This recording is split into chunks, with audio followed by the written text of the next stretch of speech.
स्वागत है आपका हमारे YouTube चैनल मैथमेटिकल पाठशाला में। फ्रेंड्स, आज का जो हमारा वीडियो लेक्चर होगा उसमें मैं आपको BHU 2019 और BHU 2020 के लीनियर अलजेब्रा के सारे क्वेश्चन सॉल्व करवाऊंगा। हमारा जो सबसे पहला क्वेश्चन है वो आपका BHU 2019 का क्वेश्चन है। इस क्वेश्चन में आपको मैट्रिक्स A दी गई है। आपका जो फर्स्ट रो है वो है -1 1 माइनस का 2 माइनस का 1। सेकेंड रो है आपका 1 माइनस का 1 2 1। आपका जो थर्ड रो है वो दिया गया है 4 माइनस का 4 4 2। और आपका जो फोर्थ रो है वो दिया गया है 3 माइनस का 3 4 2। तो अब हम सबसे पहले क्या ट्राई करते हैं, सबसे पहले हम ये वाली एंट्री और ये वाली एंट्री, इन तीनों एंट्रीज को जीरो बनाने का ट्राई करेंगे एलिमेंट्री रो ऑपरेशंस यूज करके। तो R2 के ऊपर आप क्या ऑपरेशन लगाओगे, R2 के ऊपर आप यूज करोगे R2 प्लस R1। अब जो R3 है, R3 के ऊपर आप क्या यूज करोगे, R3 प्लस 4 टाइम्स R1। और जो आपका R4 है, R4 पर आप क्या यूज करोगे, R4 प्लस 3 टाइम्स R1। यानी कि मैंने R2 R3 और R4 यहाँ पर ये जो एंट्रीज हैं, इन एंट्रीज को जीरो बनाने के लिए R1 का यूज किया। सिंपल। तो आप देख सकते हो कि R2 के ऊपर जब आप ये लगाओगे तो आप यहाँ पर देखो कि 1 प्लस 1 कितना हो जाएगा, 0। -1 प्लस 1 0 हो जाएगा। 2 माइनस 2 ये आपका 0 हो जाएगा। 1 माइनस 1 ये आपका 0 हो जाएगा। 4 माइनस 1 ये आपका 3 हो जाएगा। आप यहाँ पर देख सकते हो कि मैंने R3 के ऊपर लगाया है R3 प्लस 4 टाइम्स R1। तो जब आप इसको 4 टाइम्स कर दोगे तो आपको क्या मिलेगा, -4 4 माइनस का 8 माइनस का 4। अब इसमें जब आप इसको ऐड करोगे तो यहाँ 0 बन जाएगा, इसको ऐड करोगे तो 0 बन जाएगा, इसको जब आप ऐड करोगे तो आपको माइनस का 4 मिल जाएगा, और इसको ऐड करोगे तो आपको माइनस का 2 यहाँ पर मिल जाएगा। इसी तरीके से आप देख सकते हो कि जब आप R4 पर R4 प्लस 3 R1 लगाओगे तो सबसे पहले मैं इसको 3 से मल्टीप्लाई कर देता हूँ। -3 3 माइनस का 6 माइनस का 3। अब आप इन दोनों को ऐड करो, यहाँ पर 0 बन जाएगा, यहाँ पर 0 बन जाएगा। 4 माइनस 6 यानी कि माइनस का 2 बन जाएगा, और 2 माइनस 3 यानी कि आपका माइनस का 1 बन जाएगा। सिंपल। और आपका R1 तो क्या था, एज इट इज, तो माइनस का 1 1 माइनस का 2 माइनस का 1। अब ये वाली जो हमारी रो है इसमें आप डायरेक्ट भी देख सकते हो कि आपकी कितनी लीनियरली इंडिपेंडेंट रोज बन रही हैं। अब यहाँ पर अगर आप एक और ऑपरेशन यूज करना चाहो तो आप देख सकते हो कि आप R4 के ऊपर अगर ऑपरेशन यूज कर दोगे, R4 माइनस 2 टाइम्स R3। तो जब आप ये यूज करोगे फ्रेंड्स तो -2 माइनस, आप इसको इस तरीके से लिखो friends, R4 minus R3 upon 2। जब आप ये वाला ऑपरेशन लगाओगे तो माइनस का 2 माइनस का 4 अपॉन 2। तो यहाँ पर जो आपका R4 है ये वाली एंट्री 0 हो जाएगी, और इसी तरीके से -1 माइनस दिस अपॉन 2, तो ये भी आपका 0 बन जाएगा। तो आप यहाँ से देख सकते हो कि ये दोनों रोज तो आपकी 0 हो गई, और हमारे पास केवल 2 ही रो बची, एक तो ये वाली रो बची और एक ये वाली रो बची। और ये दोनों रो ही आपस में क्या है, लीनियरली इंडिपेंडेंट। लीनियरली इंडिपेंडेंट क्यों है, क्योंकि आप देख सकते हो कि जब भी आप इस रो के अंदर किसी भी कांस्टेंट को मल्टीप्लाई कर लो, आप ये वाली रो नहीं पा सकते। तो हम यहाँ पर बोल सकते हैं कि जो हमारा डायमेंशन ऑफ रो स्पेस है वो 2 के इक्वल है, और dimension of row space rank of matrix के इक्वल होता है। तो हमारा यहाँ पर जो रैंक ऑफ ए है वो 2 के इक्वल हो जाएगा। तो ये हमारा फर्स्ट क्वेश्चन था जिसका ऑप्शन नंबर बी ट्रू है। अब हम आते हैं हमारे नेक्स्ट क्वेश्चन के ऊपर। हमारा जो नेक्स्ट क्वेश्चन है फ्रेंड्स, उसके अंदर हमें एक लीनियर ट्रांसफॉर्मेशन दी गई है T। हमारा जो डोमेन में वेक्टर स्पेस है वो दिया गया है P2X। P2X का मतलब होता है वो सारे पोलिनोमियल्स जिनका वेरिएबल x है और उनकी डिग्री एटमोस्ट 2 है। यहां पर आपको दिया गया है ट्रांसफॉर्मेशन ऑफ Px। अब जो हमारा ट्रांसफॉर्मेशन ऑफ Px है वो किस तरीके से लिखा हुआ है, P ऑफ 0 P ऑफ 1। तो आप यहाँ पर देखो कि आपको जो ट्रांसफॉर्मेशन दी गई है उसका डोमेन स्पेस तो ये है, और जो हमारा कोडोमेन है वो दिया गया है R2। तो यहाँ से लेकर यहाँ पर आपको एक लीनियर ट्रांसफॉर्मेशन डिफाइन है, और वो इस तरीके से डिफाइन है। हमें पता है कि जब भी आप लीनियर ट्रांसफॉर्मेशन डिफाइन करोगे तो ये जो दोनों वेक्टर स्पेस हैं ये आपके सेम फील्ड के ऊपर डिफाइन होते हैं। तो R2 भी आपका R के ऊपर वेक्टर स्पेस है और इसको भी आप R के ऊपर अज्यूम करोगे। अब यहाँ पर देखो कि हमसे बोला गया है कि हमारा जो S1 सेट है वो किस तरीके से 1x(x²), ये हमें बेसिस दिया गया है इस वेक्टर स्पेस का, और जो हमारा S2 है वो हमें क्या दिया गया है 1 0 0 1, ये आपको बेसिस दिया गया है R2 का।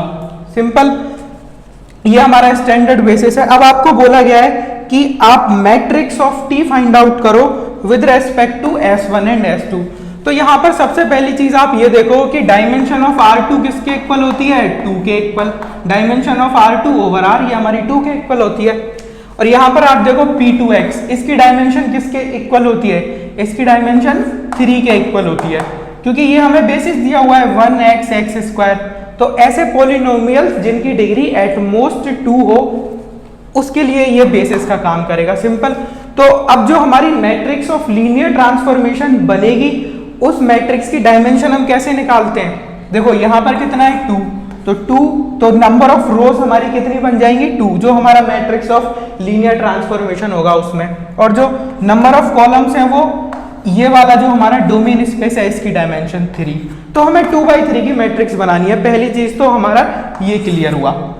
अब आप यहाँ पर देखो कि आपका ये वाला जो एलिमेंट है 1, जो हमारा डोमेन स्पेस है उसका जो बेसिस है, उस बेसिस में जो पहला एलिमेंट है 1 कहाँ पर मैप होगा, तो transformation of 1।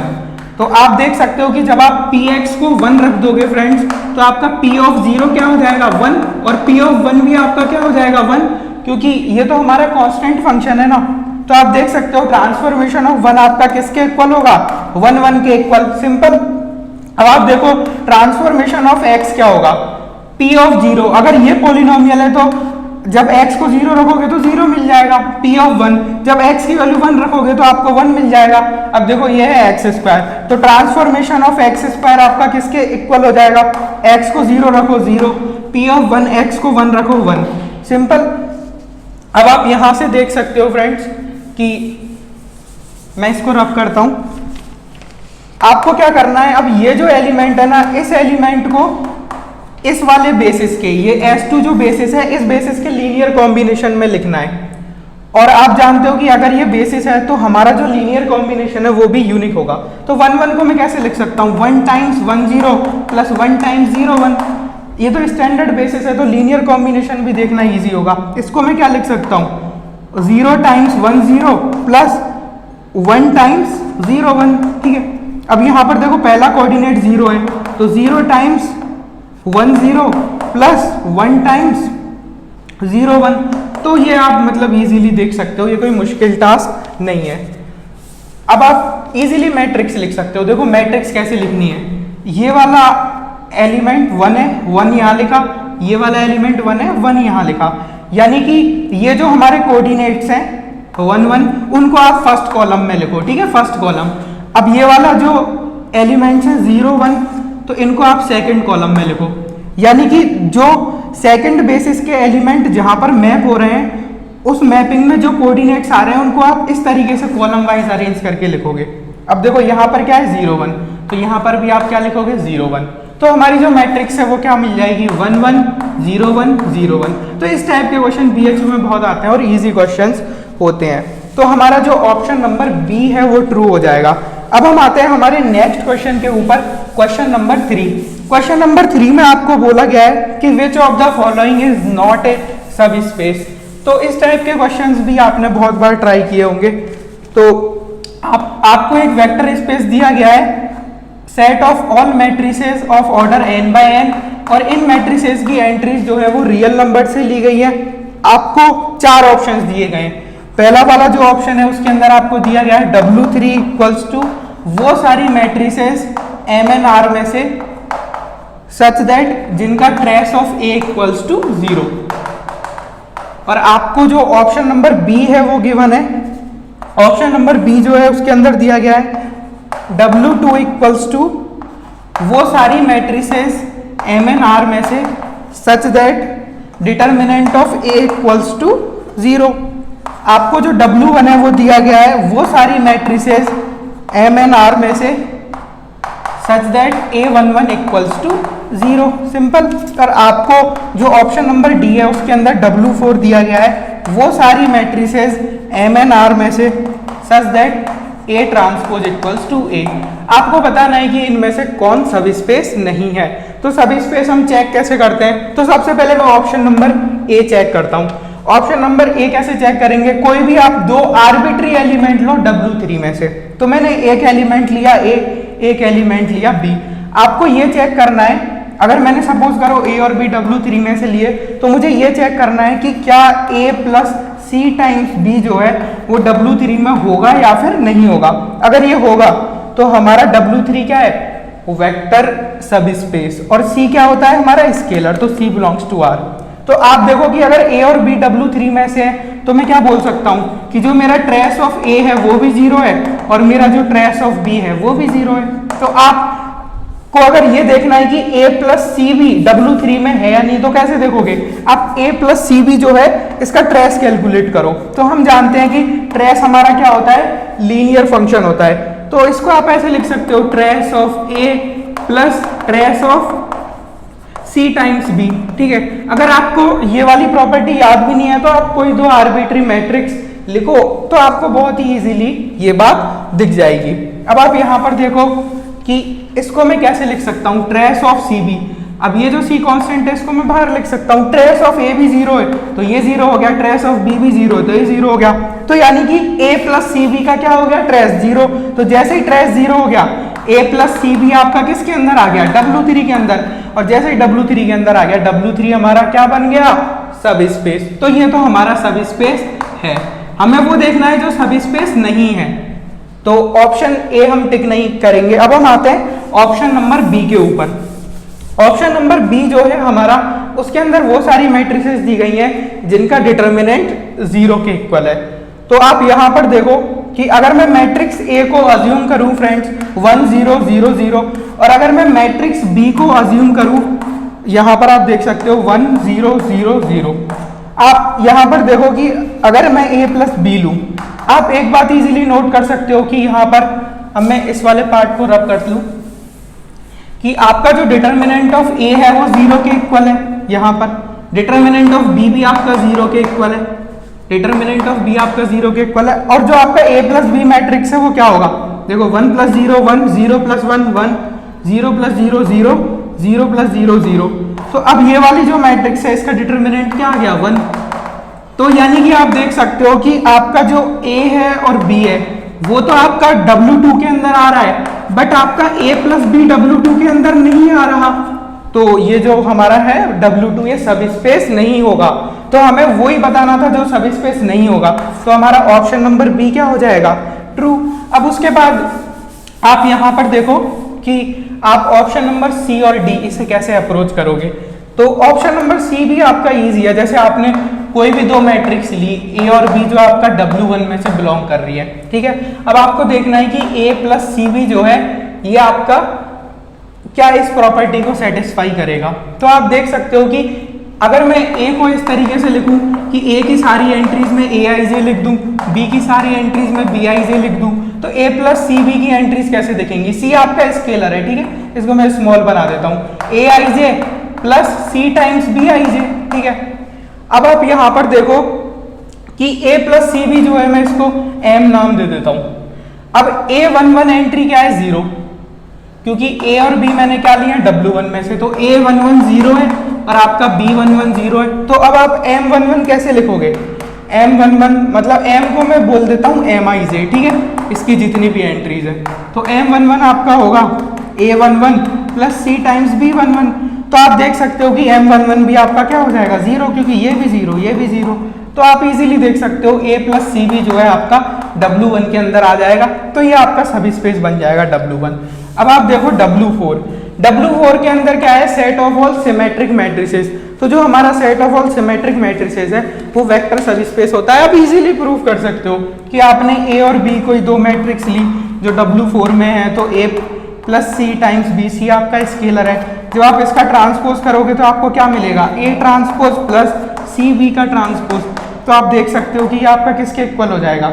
A transpose A के इक्वल है प्लस क्योंकि ए और बी W4 में से ना, सी टाइम्स बी का ट्रांसपोज बी के इक्वल है, तो ये मैट्रिक्स भी क्या बन गई, सिमेट्रिक मैट्रिक्स, तो W4 भी सब स्पेस हो जाएगा। तो ये हमारा इजी क्वेश्चन था फ्रेंड्स। अब हम आते हैं 4th नंबर के क्वेश्चन के ऊपर। BHU में फ्रेंड्स क्वेश्चन इजी आते हैं, आपको जल्दी जल्दी टिक करने होते हैं एग्जाम में, और अगर आपको लग रहा है कि आपकी कैलकुलेशन लेंथी हो रही है तो आप क्वेश्चन स्किप भी कर सकते हो, बट लीनियर अलजेब्रा आपका काफी स्कोरिंग सेक्शन होता है। अब हम आते हैं क्वेश्चन नंबर 4 पर। क्वेश्चन नंबर 4 में आपको दिया हुआ है कि आपका एक लीनियर ऑपरेटर है T ऑन C2। इसका क्या मतलब है, T जो लीनियर ट्रांसफॉर्मेशन है वो C2 से C2 के ऊपर डिफाइंड है। अब अगर कुछ भी नहीं बोला तो हम C2 को C के ऊपर वेक्टर स्पेस मानते हैं, तो यहां पर जो फील्ड है ये C2 C के ऊपर वेक्टर स्पेस है, ये भी C के ऊपर वेक्टर स्पेस है। आपको जो लीनियर ट्रांसफॉर्मेशन है वो क्या दी गई है, T ऑफ अल्फा बीटा। ठीक है, आप जानते हो कि C2 का कोई भी एलिमेंट कैसा दिखता होगा, ऐसा दिखता होगा। अल्फा किस में है, C में है, अल्फा बिलोंग्स टू C, और बीटा भी आपका C में है। सिंपल, आपको T ऑफ अल्फा बीटा दिया गया है अल्फा आयोटा प्लस 2 बीटा, और यहां पर दिया गया है जो आपका सेकंड कोऑर्डिनेट है अल्फा प्लस बीटा। यह आपको लीनियर ट्रांसफॉर्मेशन गिवन है, तब आपको बोला गया है कि आप इस लीनियर ट्रांसफॉर्मेशन का एडजॉइंट फाइंड आउट करके बताइए। तो हम क्या करेंगे, ये जो लीनियर ट्रांसफॉर्मेशन है इसका सबसे पहले हम मैट्रिक्स ऑफ लीनियर ट्रांसफॉर्मेशन निकालेंगे, और जो हमारा मैट्रिक्स ऑफ लीनियर ट्रांसफॉर्मेशन होगा उसका हम एडजॉइंट फाइंड आउट कर लेंगे। तो अब आप यहां पर देखो, सबसे पहले तो आप मुझे एक बात बताओ कि जो मेरा ये वेक्टर स्पेस है C2 ओवर C, इसका क्या आप मुझे बेसिस दे सकते हो? तो आप बहुत इजीली बेसिस दे सकते हो। देखो, सबसे पहली बात ये कि इसका जो डायमेंशन है वो 2 के इक्वल होगा, क्योंकि आप C रखो, F रखो, कुछ भी रखो, Fn ओवर F ये मेरा वेक्टर स्पेस होता है। अगर F कोई फील्ड है, इसका जो डायमेंशन है वो हमेशा n के इक्वल होता है, और इसका स्टैंडर्ड बेसिस आप इजीली दे सकते हो। इसका बेसिस होगा मेरा 1 0 0 1। ठीक है, ये दो लीनियरली इंडिपेंडेंट वेक्टर मैंने दे दिए। अब यहाँ पर आप एक चीज देखो, जो आपका ये वेक्टर स्पेस है वो over the field C define है। ठीक है, अब यहाँ पर आप देख सकते हो कि मैं यहाँ पर स्टैंडर्ड बेसिस जो मैं यूज कर रहा हूँ B, वो यूज कर रहा हूँ 1 0 0 1। सिंपल। अब मुझे आप ये बताओ कि 1 0 कहाँ पर मैप होगा, तो ट्रांसफॉर्मेशन ऑफ 1 0 ये किसके इक्वल होगा? तो आप यहाँ पर देख सकते हो कि अल्फा आयोटा प्लस 2 बीटा, तो 1 मल्टीप्लाई बाय आयोटा मतलब आयोटा प्लस 2 बीटा, 2 बीटा मतलब 2 इंटू 0 मतलब 0। सिंपल, ये आयोटा हो गया। अब देखो अल्फा प्लस बीटा, तो 1 प्लस 0 मतलब 1। अब ट्रांसफॉर्मेशन ऑफ 0 1 देखो, 0 1 आप कैसे निकालोगे? अल्फा आयोटा प्लस 2 बीटा, तो अल्फा का रोल कौन प्ले कर रहा है? 0। बीटा का रोल कौन प्ले कर रहा है? 1। तो अल्फा आयोटा प्लस 2 बीटा ये क्या हो जाएगा हमारा? 2 के इक्वल, और अल्फा प्लस बीटा ये किसके इक्वल हो जाएगा? 0 प्लस 1 यानी कि 1। अभी आपको मैंने क्वेश्चन नंबर 2 के अंदर बताया था कि आपका ये जो एलिमेंट आया इसको आप किसके लीनियर कॉम्बिनेशन में लिखो? जो आपका कोडोमेन में वेक्टर स्पेस दिया हुआ है उसके बेसिस के, जो आप जिस बेसिस के रेस्पेक्ट में आप मैट्रिक्स ऑफ लीनियर ट्रांसफॉर्मेशन देख रहे हो उस बेसिस के लीनियर कॉम्बिनेशन में लिखो। तो ये तो हमारा स्टैंडर्ड बेसिस है, तो हम लिख सकते हैं iota times 1 0 plus 1 times 0 1। Simple, इसको भी आप लिख सकते हो 2 टाइम्स 1 0 प्लस 1 टाइम्स 0 1। सिंपल। अब आप यहाँ पर देखो कि आपका जो मैट्रिक्स ऑफ लीनियर ट्रांसफॉर्मेशन है वो क्या हो जाएगा? ए को मैं लिख सकता हूँ, क्या कोऑर्डिनेट्स हैं यहाँ पर? आयोटा और 1, फर्स्ट कॉलम आयोटा और 1। यहाँ पर क्या कोऑर्डिनेट्स हैं? 2 और 1, तो ये हो जाएगा 2 और 1। अब आप ए का एडजॉइंट कैसे निकालोगे? Adjoint of A, adjoint of A अगर आपको लिखना है तो ए ट्रांसपोज का कॉन्जुगेट, तो सबसे पहले आप इस मैट्रिक्स का ट्रांसपोज निकालो। तो आपका ए ट्रांसपोज किसके इक्वल होगा? आयोटा 2, ये वाली जो रो है मैंने इसको कॉलम बना दिया, और ये वाली जो रो है इसको ऐसे कॉलम बना दिया। अब ए ट्रांसपोज का जब आप कॉन्जुगेट करोगे तो आपको क्या मिलेगा? जहां जहां पर इमेजनरी नंबर है, जहां जहां पर आयोटा है वहां वहां माइनस आयोटा लिखना है बस। तो ए ट्रांसपोज का कॉन्जुगेट जब करोगे तो यहाँ माइनस आ जाएगा। ठीक है, सिंपल। तो अब ए ट्रांसपोज का कॉन्जुगेट क्या है? एडजॉइंट ऑफ ए। तो एडजॉइंट ऑफ ए आपका हो गया माइनस आयोटा 2 1 1। सिंपल। अब आप यहाँ पर एक और चीज देखो कि आपको उसने पूछा है कि एडजॉइंट ऑफ टी जो है उसका फॉर्मूला आपको बताना था कि T star of alpha beta ये आपका कैसा दिखता है। तो T star of alpha beta आप देख सकते हो कि आपका जो एडजॉइंट ऑफ ए जो है उसके ऊपर अगर आप एल्फा बीटा वेक्टर अप्लाई करोगे तो आपको मिल जाएगा, क्योंकि आप जानते हो कि जब आप मैट्रिक्स ऑफ लीनियर ट्रांसफॉर्मेशन लिखते हो, जैसे कि सपोज करो आपका टी कोई लीनियर ट्रांसफॉर्मेशन है ए से लेकर बी पर डिफाइंड है, ठीक है। आपने सॉरी इसको मैं सी से डी नाम दे देता हूँ। अगर आपने मैट्रिक्स ऑफ लीनियर ट्रांसफॉर्मेशन ए बोला तो ट्रांसफॉर्मेशन ऑफ एक्स आप कैसे लिखते हो? ट्रांसफॉर्मेशन ऑफ एक्स होता है ए एक्स, अगर ए आपका मैट्रिक्स ऑफ लीनियर ट्रांसफॉर्मेशन, तो वही कॉन्सेप्ट यहाँ पर यूज हो रहा है। तो आप यहाँ पर देख सकते हो कि जो T star of alpha beta है उसको मैं यहाँ पर लिख दूंगा, एल्फा बीटा यहाँ मल्टीप्लाई करना है, जो हमारा एडजॉइंट ऑफ ए है उसके अंदर पोस्ट मल्टीप्लीकेशन करना है, यहाँ पर मल्टीप्लाई करना, पहले मल्टीप्लाई नहीं करना, ठीक है। तो ये आपका किसके इक्वल हो जाएगा? आप यहाँ से देख सकते हो कि ये आपका जो वेक्टर है ये इससे मल्टीप्लाई होगा, तो इसको मैं बोल सकता हूँ माइनस का आयोटा एल्फा प्लस का बीटा, और ये जो 2 1 है ये जब मल्टीप्लाई होगा तो 2 अल्फा प्लस बीटा। तो आप देख सकते हो कि आपका जो एडजॉइंट ऑफ टी है वो अल्फा बीटा को कहाँ मैप कर रहा है? माइनस का आयोटा अल्फा प्लस बीटा और 2 अल्फा प्लस बीटा के ऊपर। तो आप यहाँ से देख सकते हो कि आपका जो ऑप्शन नंबर सी है वो ट्रू हो जाएगा। तो ये भी हमारा इजी क्वेश्चन था। अब हम आते हैं हमारे क्वेश्चन नंबर 5 के ऊपर। क्वेश्चन नंबर 5 आपका डायरेक्ट केले हैमिल्टन थ्योरम से ट्रू हो रहा है। तो क्वेश्चन नंबर 5 के अंदर आपको बोला गया है इफ द कैरेक्टरिस्टिक वैल्यूज मतलब eigen values of A 3x3 real matrix, एक आपका ए मैट्रिक्स है, इसकी आइगन वैल्यूज दी गई है माइनस का 1 1 0 और ये 3x3 ऑर्डर की मैट्रिक्स है। तो आप एक चीज देखो कि आप इसका कैरेक्टरिस्टिक पोलिनोमियल कैसे लिखोगे। ये आपकी आइगन वैल्यूज हैं तो आप कैरेक्टरिस्टिक पोलिनोमियल लिख सकते हो x minus minus 1 multiply by x minus 1 multiply by x minus 0 बराबर 0, क्योंकि आइगन वैल्यूज क्या होती हैं? कैरेक्टरिस्टिक पोलिनोमियल के रूट्स होते हैं, इसलिए मैंने ये क्या लिखा है? Characteristic polynomial of a in variable x। तो आप देख सकते हो ये क्या हो जाएगा x plus 1 multiply by x minus 1 multiply by x और सी ए एक्स मतलब कैरेक्टरिस्टिक पोलिनोमियल इक्वल्स टू 0। तो यहाँ से क्या इम्प्लाई करेगा? X square minus 1 multiply by X equals to 0। तो यहाँ से आप देख सकते हो कि इसको मैं लिख सकता हूँ X cube minus X equals to 0। तो यहाँ से हो जाएगा X cube equal to X. अब लगा दो आप केले हैमिल्टन थ्योरम कि कोई भी मैट्रिक्स अपना जो ये वाला कैरेक्टरिस्टिक पोलिनोमियल है इसको सेटिस्फाई करता है। तो ए क्यूब किसके इक्वल हो जाएगा? ए के इक्वल, जहां जहां एक्स है वहां आप ए रख दो।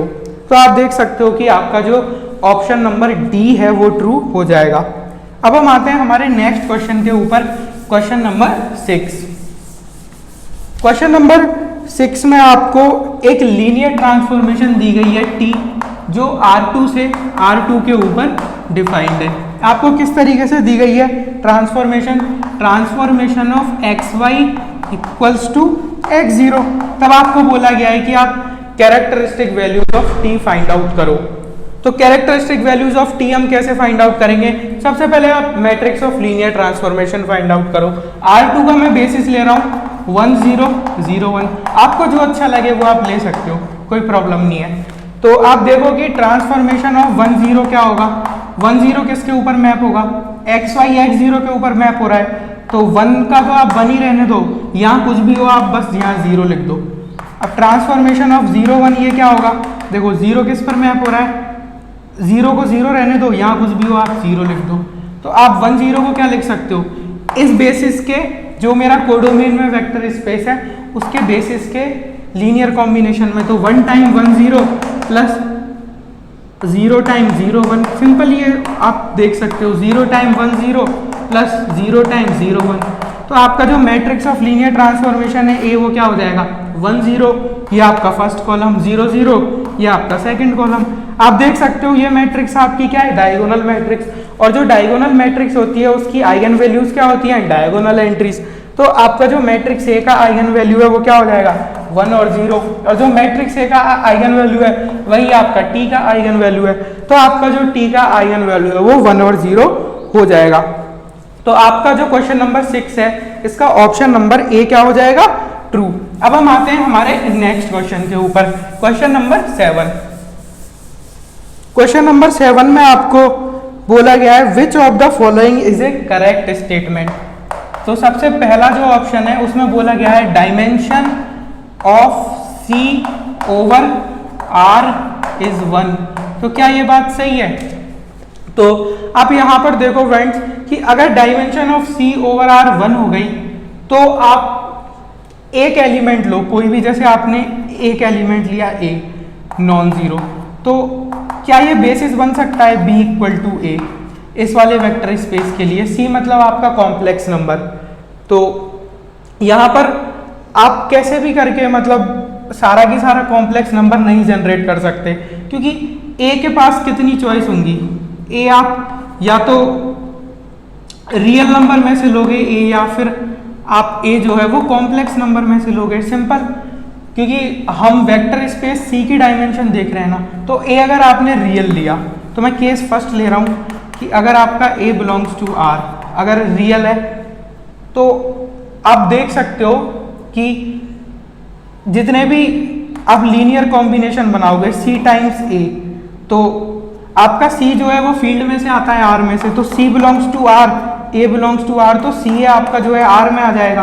तो आप इमेजिनरी नंबर्स तो स्पेन ही नहीं कर पाओगे, तो ए बिलोंग्स टू आर ये तो नहीं हो सकता। अब मैं केस 2 लेके चलता हूँ। मैंने आप यहाँ पर ए को नॉन जीरो क्यों लिया? क्योंकि बेसिस में हम कभी भी जीरो नहीं लेते, क्योंकि बेसिस हमेशा लीनियरली इंडिपेंडेंट होता है। तो अब यहाँ पर देखो कि केस 2 जब मैंने ए को कोई कॉम्प्लेक्स नंबर लिया, तो जैसे सपोज कर लो मैंने कोई कॉम्प्लेक्स नंबर ले लिया 2 + 3 आयोटा ले लिया या फिर आयोटा ले लिया, तो जब आप सी टाइम्स ए करोगे, सी आपका क्या होगा आर में से होगा, तो आप यहाँ पर देख सकते हो कि आपको हमेशा ही कॉम्प्लेक्स नंबर मिलेंगे। तो सी ए आपका जो है वो हमेशा इमेजिनरी आएगा, तो आप रियल नंबर से स्पेन नहीं कर पाओगे, तो ये वाला स्टेटमेंट जो है वो हमारा फॉल्स हो जाएगा। तो dimension of C over R 1 नहीं होता, ये 2 के इक्वल होता है। तो जैसे ही आप ये वाला सेट लोगे 1 आयोटा, तो आप इजीली देख सकते हो कि ये 1 आयोटा जो है वो स्पेन कर देगा कॉम्प्लेक्स नंबर्स को। तो ये एग्जाम्पल तो हमने काफ़ी बार पढ़ा है थ्योरी के अंदर। और आपका जो कॉम्प्लेक्स नंबर्स है सी, वो आप ऐसे भी देख सकते हो कि वो R2 के आइसोमॉर्फिक होता है और R2 का ओवर R डायमेंशन 2 होता है। तो अब हम देखते हैं इसी क्वेश्चन का option number B. Option number B में बोल रहा है कि आपका जो basis of a zero vector space is 0। तो हमारा जो जीरो वेक्टर स्पेस है, क्या उसका बेसिस हम 0 बोल सकते हैं? तो आप यहाँ पर देखो कि जो जीरो वेक्टर स्पेस है उसका जो हम डायमेंशन लेते हैं, उसका डायमेंशन हम 0 लेते हैं। अगर हमने ये बोल दिया कि basis of zero vector space ये है 0, तो फिर डायमेंशन कितनी हो जाएगी जीरो वेक्टर स्पेस की? 1, बट 1 तो हो नहीं सकती। तो हमारा जो basis of zero vector space है वो हम 5 लेके चलते हैं, तो हमारा जो ऑप्शन नंबर बी है वो भी फॉल्स है। अब हम आते हैं ऑप्शन नंबर सी के ऊपर। ऑप्शन नंबर सी में बोल रहा है कि आप dimension of R over Q, इसके बारे में बताओ कि इन्होंने बोला है dimension of R over Q is not finite. तो क्या आप मुझे एक ऐसा सेट दे सकते हो आर में से जो कि फाइनाइट हो और वो आर को स्पेन कर दे? तो मैं आपको एक लीनियरली इंडिपेंडेंट सेट देता हूं, इन्फिनिट लीनियरली इंडिपेंडेंट सेट। अगर मुझे कोई इन्फिनिट लीनियरली इंडिपेंडेंट सेट मिल गया तो इतना तो मैं पक्का बोल सकता हूं कि बेसिस की जो डायमेंशन है वो कभी फाइनाइट नहीं हो सकती। तो आप यहाँ पर एक चीज देखो कि आप वो सारे इंटीजर्स पिक करो, pick all integers whose square root is not integer, ठीक है, square root is not integer. आप इसको बहुत सारे तरीके से कर सकते हो, मैं उनमें से एक तरीका बता रहा हूँ। तो आप यहाँ पर एक चीज नोट करो कि ऐसे जो भी इंटीजर्स होंगे वो इन्फिनिट होंगे, जैसे 2 हो गया, 3 हो गया, 5 हो गया, 7 हो गया, ठीक है। तो आप इनका अंडर रूट कर दो, तो ये सारे आर के अंदर तो होंगे ही। तो आप यहाँ पर एक चीज देख सकते हो कि ये जो हमारा सेट है, ये पूरा की पूरा सेट जो है वो आपका लीनियरली इंडिपेंडेंट बनेगा, क्योंकि आप √2 के अंदर कुछ भी मल्टीप्लाई करो, c टाइम्स √2, और c जो है वो आपका किस में से लेना है, रैशनल नंबर में से। तो √2 के अंदर आप कोई भी रैशनल नंबर मल्टीप्लाई कर दो, आपको √3 नहीं मिलेगा। इसी तरीके से √2 √3 के कोई भी लीनियर कॉम्बिनेशन से आप √5 नहीं बना सकते। तो एक लीनियरली इंडिपेंडेंट सेट मैंने आपको ये दे दिया। और आपको एक और लीनियरली इंडिपेंडेंट सेट अगर देखना है तो आप इस तरीके से भी जनरेट कर सकते हो, जैसे 2 की पावर 1/2, 2 की पावर 1/3, 2 की पावर 1/4। तो यह भी आपका लीनियरली इंडिपेंडेंट सेट बन जाएगा। तो आप यहाँ पर देख सकते हो कि डायमेंशन ऑफ R/Q जो है वो फाइनाइट नहीं होगा। तो हमारा जो ऑप्शन नंबर सी है वो ट्रू हो जाएगा। ऑप्शन नंबर डी में बोला है कि जो फाई जो है हमारा वो लीनियरली इंडिपेंडेंट होता है, phi is not linearly independent, ठीक है। तो हमें ये बताना है कि ये सही है या गलत है।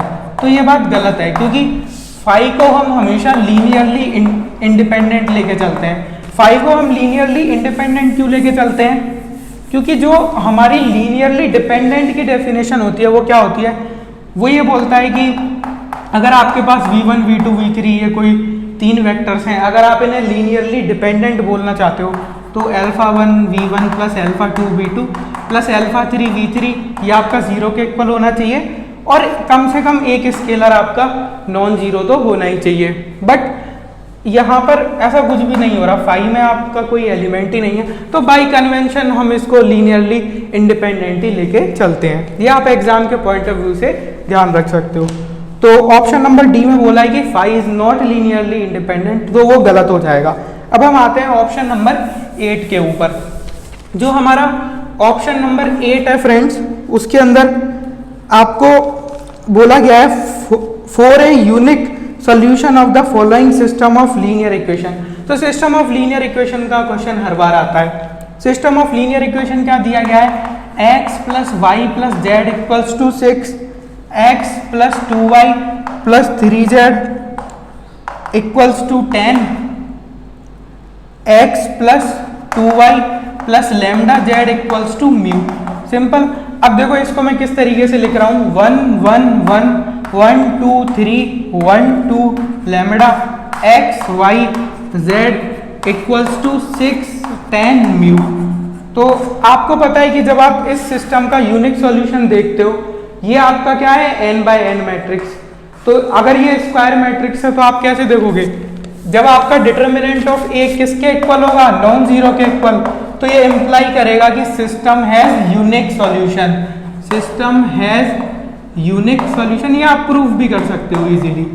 देखो अगर आपने ax इक्वल टू बी लिखा, अगर a का डिटर्मिनेंट नॉन जीरो है तो a क्या हो जाएगा, इनवर्टिबल। तो यहां से क्या इंप्लाई करेगा, x equals to a inverse b, ठीक है।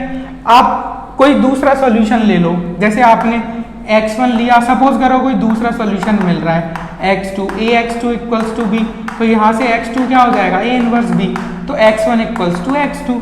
तो बस कंडीशन ये है कि आपका a मैट्रिक्स जो है वो इन्वर्टिबल होना चाहिए। तो अब हम यहाँ पर डिटर्मिनेंट ऑफ a क्या करते हैं, कैलकुलेट। तो डिटर्मिनेंट ऑफ a कैलकुलेट करने के लिए सबसे पहले r2 माइनस r1, तो 1 minus 1 0, 2 minus 1 1, 3 minus 1 2, 1 minus 1 0, 2 minus 1 1, और लैम्डा माइनस 1 यानी कि लैम्डा माइनस 1 1 1 1। तो आपका जो डिटर्मिनेंट है वो किसके इक्वल हो जाएगा, आप क्या करो, फर्स्ट कॉलम के अलोंग एक्सपेंड करो, तो केवल एक ही एंट्री नॉन जीरो है 1, तो इन दोनों को डिलीट करो, तो लैम्डा माइनस 1 माइनस 2, तो लैम्डा माइनस 3, तो लैम्डा माइनस 3 क्या होना चाहिए, नॉन जीरो, यानी कि लैम्डा आपका 3 के इक्वल नहीं होना चाहिए। इस म्यू से कुछ भी फर्क नहीं पड़ेगा, क्योंकि ax बराबर b जो है इसका यूनिक सॉल्यूशन के लिए बस एक ही कंडीशन थी कि आपका जो a है वो आपका इन्वर्टिबल होना चाहिए। b आपका वेक्टर कुछ भी रख सकते हो आप, ठीक है। तो म्यू आप कुछ भी रख सकते हो आर्बिट्री, तो म्यू हो गया आर्बिट्री, तो म्यू बिलोंग्स टू r आप कुछ भी रखो, और लैम्डा नॉट इक्वल्स टू 3। तो आप यहां पर देख सकते हो कि आपका ये जो क्वेश्चन है इसका ऑप्शन नंबर बी जो है वो ट्रू हो जाएगा। तो ये आपके BHU 2019 के सारे क्वेश्चन थे।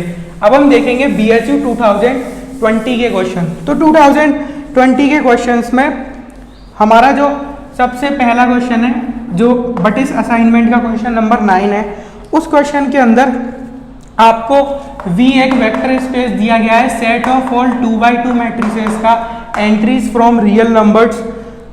आपको M लिखा गया है 1 2 0 3।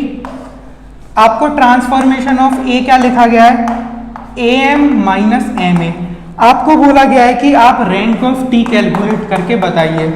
तो एग्जाम में आपको जल्दी से कैलकुलेशन करके मिनिमम 3 मिनट में इस क्वेश्चन को सॉल्व करना है। तो रैंक ऑफ T हम कैसे देखते हैं, रैंक ऑफ T का मतलब होता है dimension of range space. Dimension of range space का मतलब होता है कि जो आपका रेंज स्पेस है उसके अंदर कितने लीनियरली इंडिपेंडेंट वेक्टर्स आपको मिल रहे हैं। तो आप क्या करो, आप सबसे पहले इसका बेसिस लिखो, जो हमारा लीनियर ट्रांसफॉर्मेशन है उसका। तो एक चीज यहां पर नोट करो, आपका ये जो T ट्रांसफॉर्मेशन है वो V से V पर डिफाइंड है, सिंपल। तो आप मुझे इसका बेसिस बता सकते हो। इसका बेसिस बहुत ईजी है, देखो 4 एलिमेंट्स होंगे, 1 0 0 0 और 0 1 0 0। और यहाँ पर देखो एक बार आप यहाँ 1 लिख दो और एक बार आप यहाँ पर 1 लिख दो, ठीक है। तो ये मैंने इसका बेसिस लिख दिया, इस वेक्टर स्पेस का B। अब आप क्या करो, ये देखो कि ये जो सारे एलिमेंट्स हैं ये कहाँ कहाँ पर मैप हो रहे हैं, यानी कि ये आपका कहाँ मैप हो रहा है, ये कहाँ मैप हो रहा है, ये कहाँ मैप हो रहा है। जो T जो है आपका वो इनको कहाँ कहाँ पर मैप कर रहा है। तो मैं 1 बाय 1 सारे कैलकुलेट करके आपको दिखाता हूँ। तो A टाइम्स M, तो हमें देखना है A times M minus M times A।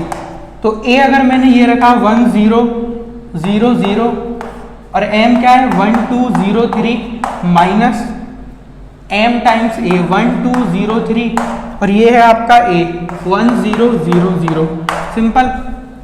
अब आप यहाँ पर देखो फ्रेंड्स कि ये आपका क्या बनेगा, फर्स्ट रो फर्स्ट कॉलम, तो ये आपका 0 बन जाएगा।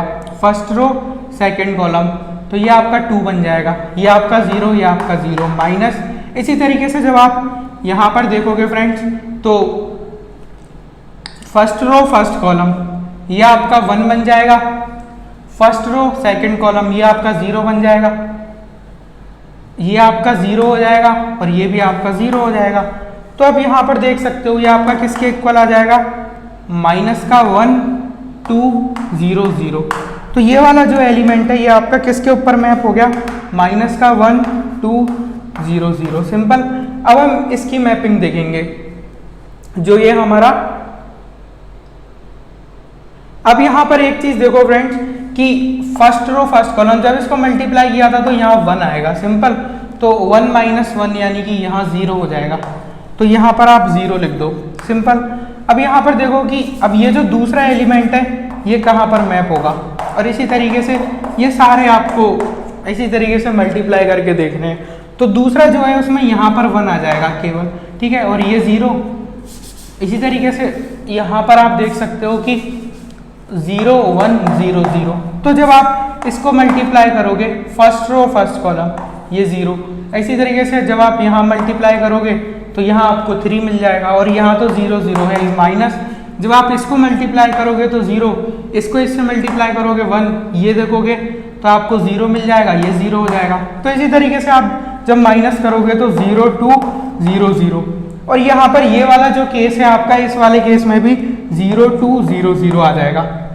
तो हमें ये तो पता चल गया कि ये वाला वेक्टर, ये वाला वेक्टर और ये वाला वेक्टर ये तीनों सेम ही वेक्टर हैं। तो अब हमें देखना है कि कितने हमें लीनियरली इंडिपेंडेंट वेक्टर्स मिलेंगे। तो हमने बेसिकली क्या किया है, हमने जो हमारा बेसिस था उस बेसिस को T के थ्रू मैप किया है। तो T के थ्रू मैप किया है तो हमें 4 मैट्रिसेस मिल रही हैं। इसको मैं A1 नाम दे दूं, A2 नाम दे दूं, इसको A3 बोल दूं, इसको A4 बोल दूं। तो अब मुझे ये देखना है A1 A2 A3 A4 इनमें से कितने वेक्टर्स लीनियरली इंडिपेंडेंट हैं। तो ये तीनों तो सेम है, तो मतलब ये तीनों तो आपस में लीनियरली डिपेंडेंट है। तो डायमेंशन ऑफ रेंज स्पेस या तो 1 होगी या 2 होगी, अब वो इसके ऊपर डिपेंड करता है। तो एक बार आप A3 भी इवेलुएट करो, तो 0 0 1 0, आपका जो m है वो किस तरीके से लिखा हुआ था 1 2 0 3 माइनस, आप यहाँ पर देखो कि 1 2 0 3 0 0 1 0, सिंपल। आप इसको इससे मल्टीप्लाई करो 0, इसको इससे मल्टीप्लाई करो 0, इसको इससे मल्टीप्लाई करो 1, इसको इससे मल्टीप्लाई करो 2, माइनस इसको इससे मल्टीप्लाई करो तो आपको मिलेगा 2, इसको इससे मल्टीप्लाई करो 0, इसको इससे मल्टीप्लाई करो 3, इसको इससे मल्टीप्लाई करो 0। तो यहाँ पर आप देख सकते हो कि माइनस का 2, तो जैसे ही माइनस का 2 मिल गया, इतना तो कंफर्म हो गया कि ये और ये दोनों मैट्रिसेस आपस में क्या हो जाएंगी, लीनियरली इंडिपेंडेंट। क्यों? क्योंकि आप यहाँ पर कोई भी कांस्टेंट के मल्टीप्लाई करोगे तो आप इस मैट्रिक्स को जनरेट नहीं कर पाओगे, क्योंकि फर्स्ट एंट्री जो है वो आपकी 0 ही बनेगी अगर आप इसका कोई भी लीनियर कॉम्बिनेशन लोगे। तो यहाँ -2 होते ही हमें पता चल गया कि A2 A3 क्या हो जाएंगे, लीनियरली इंडिपेंडेंट। तो जैसे ये लीनियरली इंडिपेंडेंट हो जाएंगे तो हमें टोटल 2 लीनियरली इंडिपेंडेंट वेक्टर्स मिल गए। तो जो हमारा डायमेंशन ऑफ रेंज स्पेस है वो 2 के इक्वल हो गया, और डायमेंशन ऑफ रेंज स्पेस ही हमारा रैंक ऑफ टी के इक्वल था। तो जो हमारा रैंक ऑफ टी है वो किसके इक्वल हो जाएगा, 2 के इक्वल, सिंपल। तो ये वाला जो क्वेश्चन है इसमें रैंक ऑफ टी 2 के इक्वल हो जाएगा। अब हम आते हैं हमारे नेक्स्ट क्वेश्चन के ऊपर, क्वेश्चन नंबर 10। जो आपका क्वेश्चन नंबर 10 है उसके अंदर आपको C3 स्पेस दिया गया है। C3 में आपको एक वेक्टर x दिया गया है 1 प्लस आयोटा माइनस का 3 4 माइनस का 3 आयोटा, और आपको जो y है वो दिया गया है 2 माइनस आयोटा 2 प्लस आयोटा। इसको आप x1 मानो, x2 x3 y1 y2 y3। आपको बोला गया है कि आप inner product X Y evaluate करके बताओ। तो C3 के ऊपर हम इनर प्रोडक्ट कैसे डिफाइन करते हैं, समेशन एक्स आई वाई आई बार आई का वैल्यू 1 से लेकर 3। तो ये बार मतलब इंपॉर्टेंट है, इसको एग्जाम में नहीं भूलना, क्योंकि जो C3 वेक्टर स्पेस है वो हम C के ऊपर मान के चलेंगे अगर हमें कुछ भी नहीं गिवन है। देखो आपको अगर Fn गिवन होना तो आप हमेशा उसको F के ऊपर वेक्टर स्पेस मान के चलोगे अगर कुछ भी गिवन नहीं है तो। अब यहाँ पर देखो कि आपका inner product of X Y क्या हो जाएगा, x1 y1 बार, यानी कि 1 प्लस आयोटा को किससे मल्टीप्लाई करोगे, 2 प्लस आयोटा, क्योंकि हम कॉन्जुगेट कैसे निकालते हैं, जहाँ जहाँ आयोटा होता है वो माइनस आयोटा रख देते हैं। -3 को किससे मल्टीप्लाई करोगे, आयोटा से, तो माइनस का 3 आयोटा प्लस इन दोनों को क्या करो मल्टीप्लाई, 4 माइनस 3 iota multiply by 2 minus iota. तो inner product of X Y आपका किसके इक्वल हो जाएगा, 2 plus iota plus 2 iota minus का 1 माइनस का 3 आयोटा प्लस का 8 माइनस का 4 आयोटा। तो ये बस सिंपल सी आपकी कैलकुलेशन है, माइनस का 6 आयोटा प्लस 3 आयोटा स्क्वायर यानी कि माइनस का 3। तो आप यहाँ से देख सकते हो आपका आंसर मिलेगा 2 प्लस 3 आयोटा माइनस का 1 माइनस का 3 आयोटा, 8 माइनस 3 इसको मैं 5 लिख रहा हूँ प्लस का 5, इसको मैं लिख रहा हूँ माइनस का 10 आयोटा। तो माइनस का 3 प्लस का 3 ये कैंसिल हो जाएगा, आप देख सकते हो कि 2 माइनस का 1 1 हो जाएगा, 1 प्लस 5 6 हो जाएगा, तो 6 माइनस 10 आयोटा आपका क्या हो जाएगा आंसर। तो आपका जो क्वेश्चन नंबर 10 है इसमें ऑप्शन नंबर A ट्रू हो जाएगा। अब हम आते हैं हमारे नेक्स्ट क्वेश्चन के ऊपर, क्वेश्चन नंबर 11। जो हमारा क्वेश्चन नंबर 11 है फ्रेंड्स, इसके अंदर आपको W किसका सब स्पेस दिया गया है, MNR का, यानी कि वो सारी मैट्रिसेस जो n बाय n ऑर्डर की हैं और जिनकी एंट्रीज रियल नंबर से ली गई हैं। आपको बोला गया है कि ये जो भी डायगोनल मैट्रिक्स हैं इनकी डायमेंशन फाइंड आउट करके बताइए। तो आप जानते हो कि n बाय n ऑर्डर की जो डायगोनल मैट्रिक्स हैं वो कैसे दिखती हैं, A1 A2 AN, ये आपकी n डायगोनल एंट्रीज होंगी और बाकी सब कुछ 0 होगा।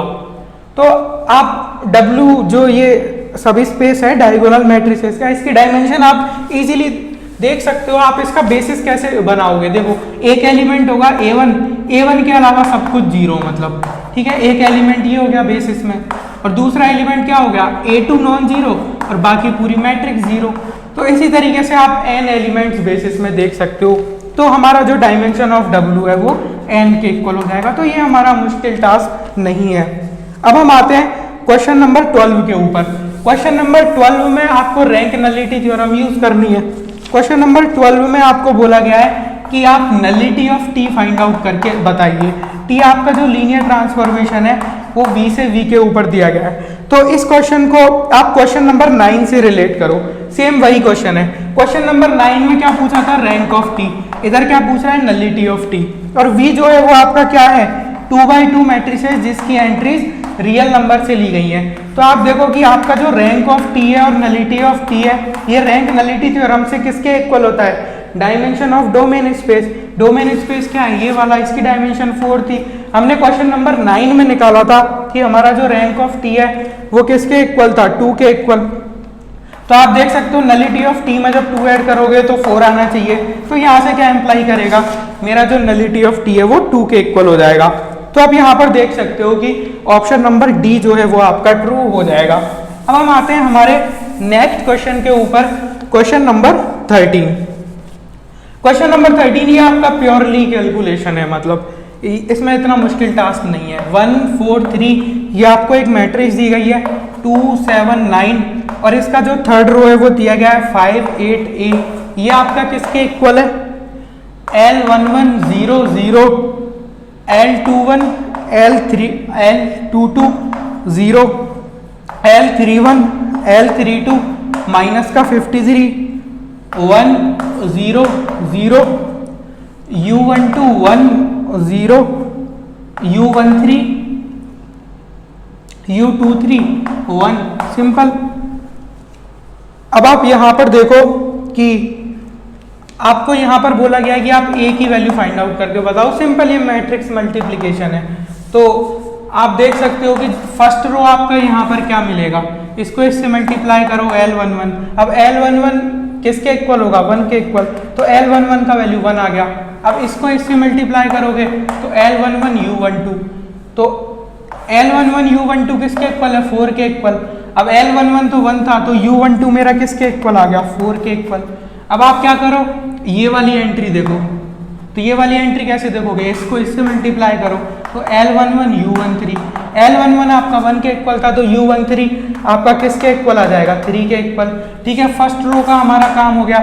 सेकंड रो का फर्स्ट एलिमेंट L21, L21 किसके इक्वल है, 2 के इक्वल। सेकंड रो का सेकंड से मल्टीप्लाई करोगे तो आपको क्या मिलेगा, आपको यहाँ मिलेगा L21 U12 प्लस का L22। ये आपका किसके इक्वल गिवन है, 7 के इक्वल। तो आप देख सकते हो कि आपका L21 2 था। सिंपल, आपका जो U12 है वो 4 के इक्वल था तो 2 × 4 मतलब 8। आपका जो L22 है वो आपको निकालना है तो L22 -1 हो जाएगा, तो L22 -1 आ गया। इसी तरीके से आप इसको इससे मल्टीप्लाई करो तो आपको क्या मिलेगा, यहाँ पर आएगा L21 U13 प्लस का L22 U23। ये आपका किसके इक्वल है, 9 के इक्वल। देखो L21 का वैल्यू कितना है, 2, U13 का वैल्यू कितना है, 3, तो 2 3 जा 6, L22 U23, L22 -1 तो यहाँ पर रख दो -1। सिंपल। तो आप देख सकते हो कि आपका जो U23 है वो किसके इक्वल आ जाएगा, 6 - 9 यानी कि -3 के इक्वल। तो U23 आ जाएगा -3। तो फ्रेंड्स कैलकुलेशन आप भी कर सकते हो, मुश्किल टास्क नहीं है, बट मैं एक बार आपको यहाँ करके दिखा देता हूँ इस क्वेश्चन में। तो आप देख सकते हो जब इसको इससे मल्टीप्लाई करोगे तो आपको अब थर्ड रो में एंट्रीज मिलना स्टार्ट होंगी। तो L31 हो जाएगा, तो L31 आपका किसके इक्वल हो जाएगा, 5 के इक्वल। इसको जब आप इससे मल्टीप्लाई करोगे तो क्या मिलेगा, यहाँ पर आपको मिलेगा L31 U12 प्लस का L32, इसका वैल्यू किसके इक्वल हो जाएगा, 8 के इक्वल। तो L31 का वैल्यू कितना है आपका, 5। सिंपल। तो 5 टाइम्स U12 प्लस का L32, L32 आपका कितना है, L32 तो हमें एवेल्युएट करना है। सिंपल। तो L32 हमने लिख दिया इक्वल्स टू 8। अब जो आपका U12 है वो किसके इक्वल था, U12 आपका 4 के इक्वल था। सिंपल। तो आपका जो L32 है वो हो जाएगा 8 - 20 यानी कि -12। तो आपका L32 हो जाएगा -12। अब आप यहाँ पर देख सकते हो कि जब आप इसको इससे मल्टीप्लाई करोगे तो आपको मिलेगा L31 U13 प्लस का L32 U23 माइनस का 53 इक्वल्स टू A। सिंपल, ये आपका A दिया हुआ है। तो L31 आपका किसके इक्वल है, 5 के इक्वल। U13 आपका किसके इक्वल है, 3 के इक्वल, प्लस का L32 आपका -12 के इक्वल है, U23 तो आप देख सकते हो U23 आपका -3 के इक्वल है, माइनस का 53 इक्वल्स टू A।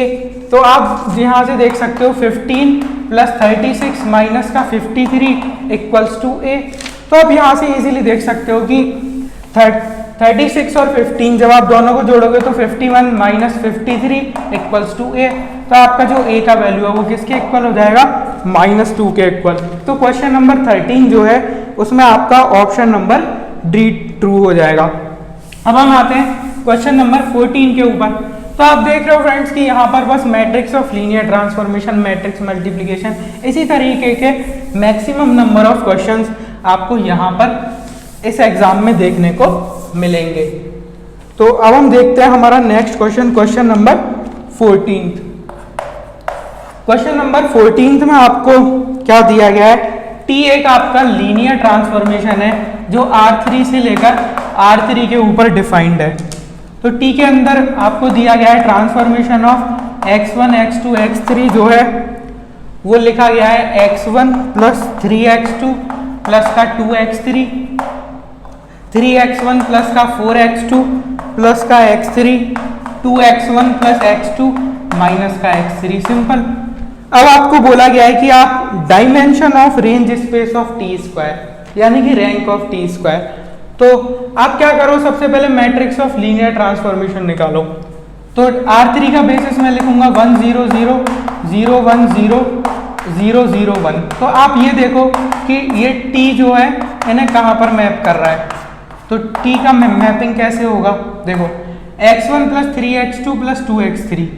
तो यहाँ पर देखो कि केवल 1 है तो ये 1 हो जाएगा, ठीक है, x1 x2 x3। तो ये आप इजीली देख सकते हो। अब देखो x2 x3 से हमें कुछ मतलब नहीं है क्योंकि x1 1 के इक्वल है और x2 x3 0 है, तो यहाँ 3। इसी तरीके से आप देख सकते हो कि यहाँ पर 2 आ जाएगा, ठीक है, 2x1 मतलब 2। इसी तरीके से यहाँ देखो, अब हमें x2 से मतलब है केवल, ठीक है, तो 3 4 और यहाँ पर मिल जाएगा 1। तो ये आप इजीली कर सकते हो, कैलकुलेट मुश्किल टास्क नहीं है। यहाँ पर 2, यहाँ पर 1 और यहाँ पर माइनस का 1। सिंपल। अब अगर मैं 1 0 0 इसको मैं A1 बोलूँ और जो मेरा A2 है उसको मैं बोलूँ 0 1 0 और जो मेरा A3 है उसको मैं बोलूँ 0 0 1। तो आप एक चीज़ तो बोल सकते हो कि ये मेरा किसके इक्वल हो जाएगा, 1 times A1 plus 3 times A2 plus 2 times A3। ये क्या हो जाएगा, 3 times A1 plus 4 times A2 plus का 1 टाइम A3। ये आपका किसके इक्वल हो जाएगा, 2 टाइम्स A1 प्लस का 1 टाइम A2 माइनस का 1 टाइम A3। तो आप यहाँ से क्या लिख सकते हो, आपका जो मैट्रिक्स ऑफ लीनियर ट्रांसफॉर्मेशन है वो आप लिख सकते हो। तो आपका जो मैट्रिक्स ऑफ लीनियर ट्रांसफॉर्मेशन है उसको अगर मैं A नाम दूं तो वो क्या हो जाएगा, देखो यहाँ पर कोऑर्डिनेट्स हैं 1 3 2 तो 1 3 2, यहाँ कोऑर्डिनेट्स हैं 3 4 1 तो 3 4 1, यहाँ कोऑर्डिनेट्स हैं 2 1 माइनस 1 तो 2 1 माइनस 1। सिंपल। तो matrix of linear transformation T अगर A है तो जो T स्क्वायर का मैट्रिक्स ऑफ लीनियर ट्रांसफॉर्मेशन है वो A स्क्वायर होगा। तो A स्क्वायर आप जब एवेल्युएट करोगे तो क्या मिलेगा, इसके अंदर A का मल्टीप्लाई कर दो वापस, तो यहाँ लिख दो 1 3 2 3 4 1 2 1 माइनस का 1। तो A स्क्वायर का वैल्यू क्या हो जाएगा, फर्स्ट रो फर्स्ट कॉलम। तो 1 और 9 10, 10 में 4 जोड़ा 14। इसी तरीके से जब आप इसको मल्टीप्लाई करोगे तो इसको इससे मल्टीप्लाई किया तो 3 12 15 15 प्लस 2 17। इसको इससे मल्टीप्लाई किया तो आप देख सकते हो कि 2 प्लस 3 5 5 माइनस का 2 यानी कि 3।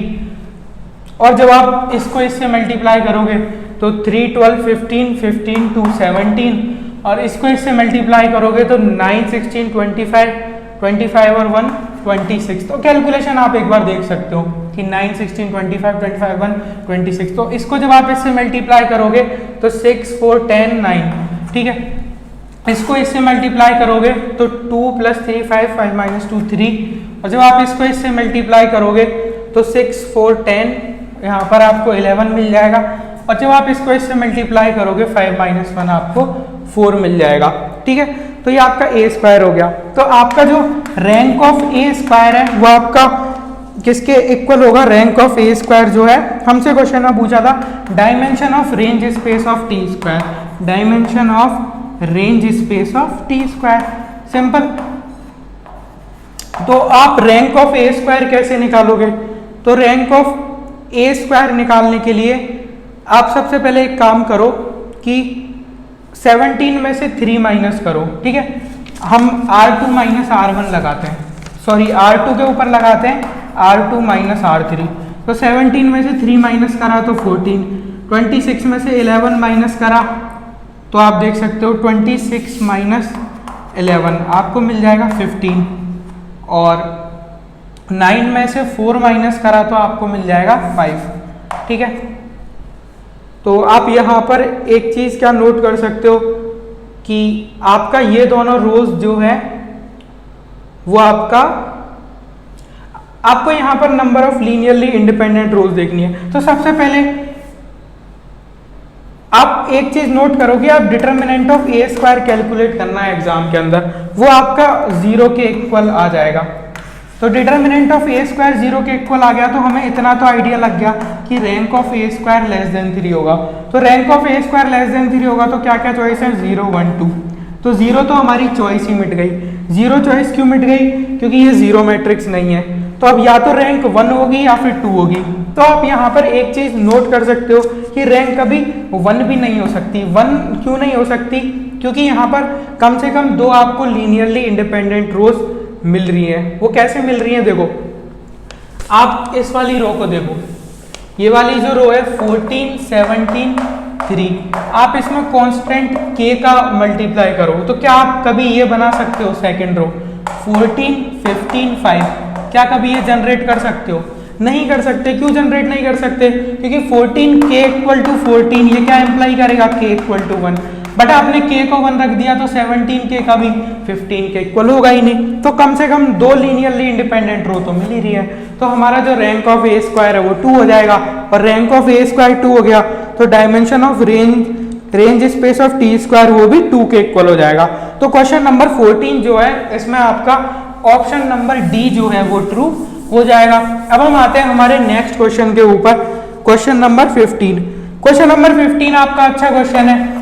इसके अंदर आपको बोला गया है कि आपको इनकरेक्ट स्टेटमेंट फाइंड आउट करना है। तो ऑप्शन नंबर ए जो है उसके अंदर बोला गया है कि A can be written as product of elementary matrices.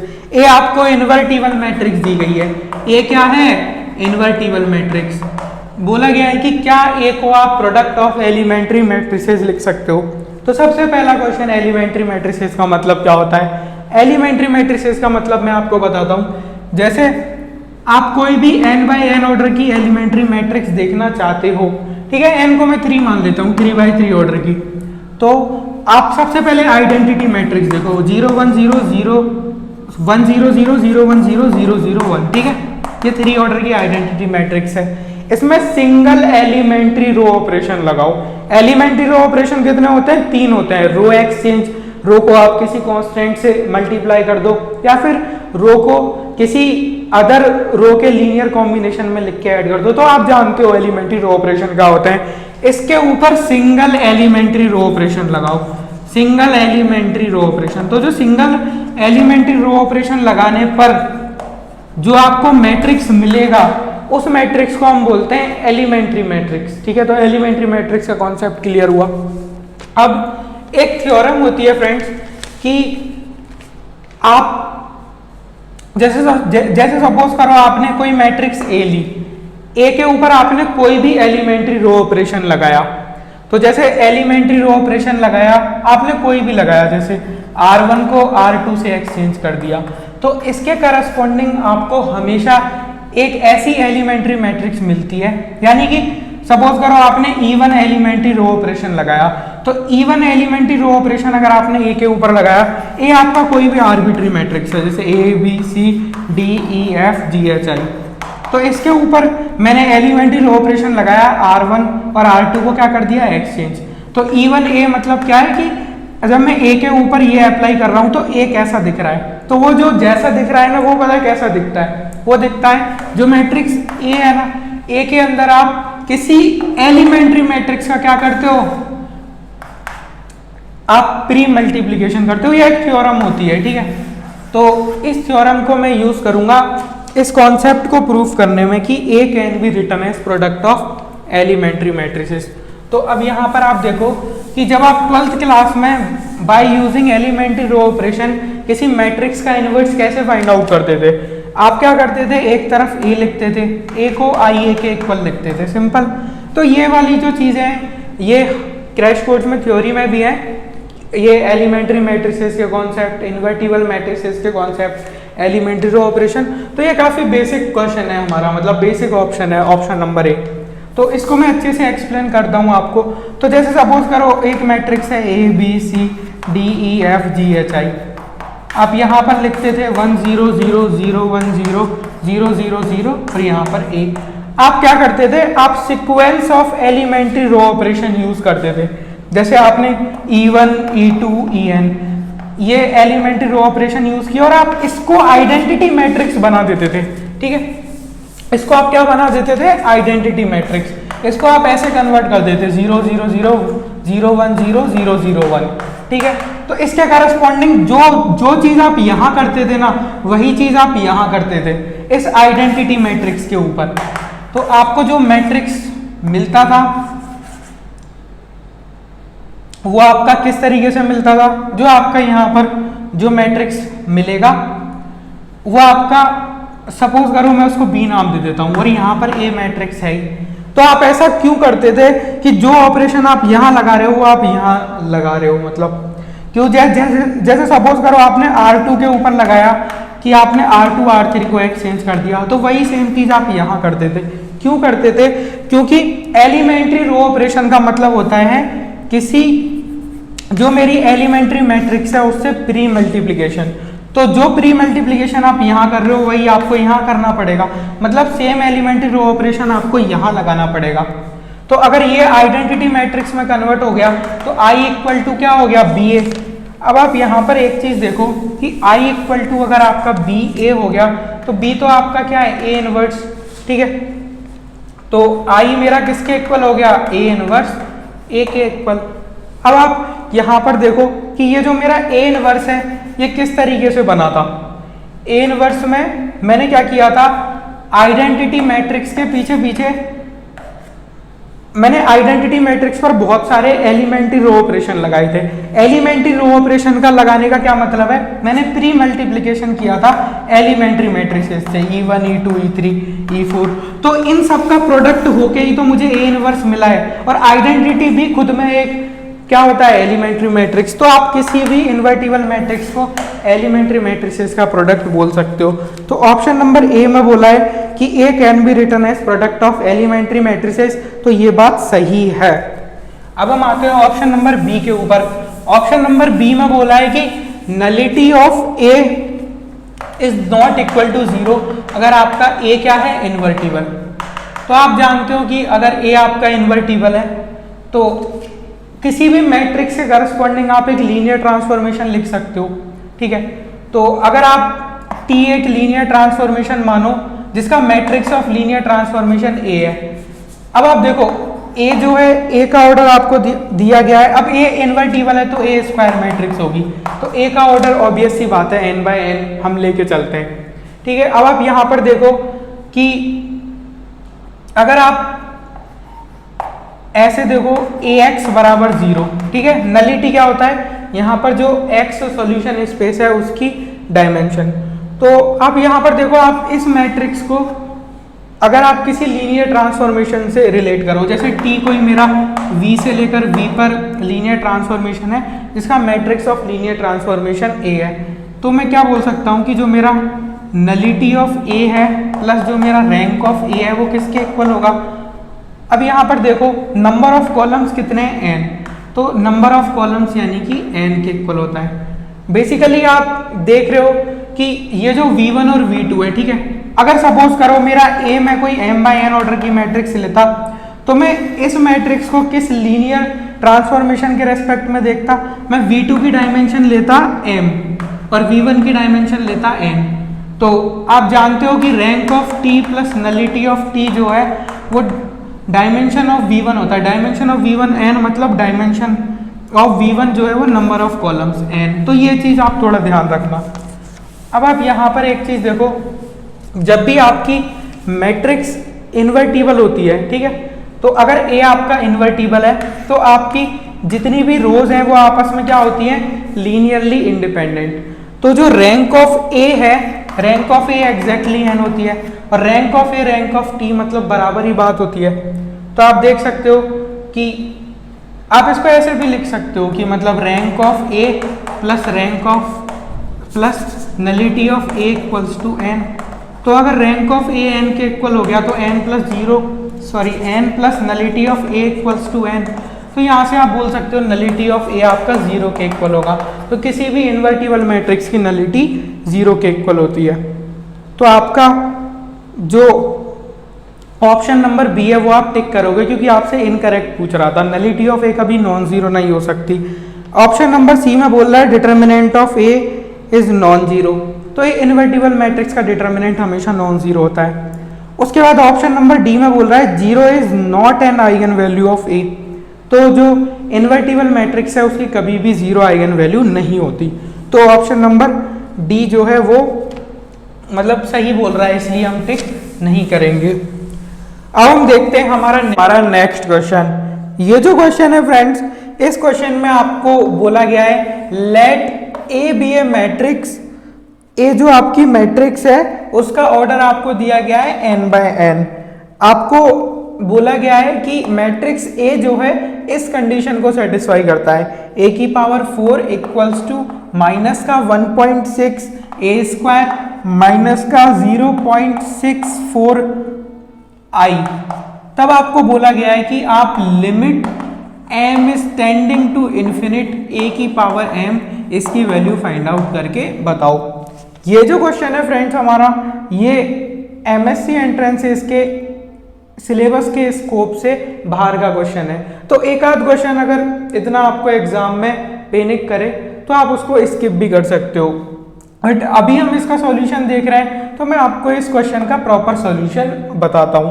आप देखो इस इक्वेशन को ऐसे लिखो, a की power 4 plus 1.6 a square plus का 0.64 i इक्वल्स टू 0। सिंपल। अब एक रिजल्ट मैं यहाँ पर यूज करूंगा कि अगर आपको a प्लस बी का होल स्क्वायर देखना है, इसी के साथ साथ आपको गिवन है कि a और b कम्यूट करते हैं, यानी कि a b equals to B A. तो आपका ये जो वैल्यू है वो होता है a square plus B square plus 2ab।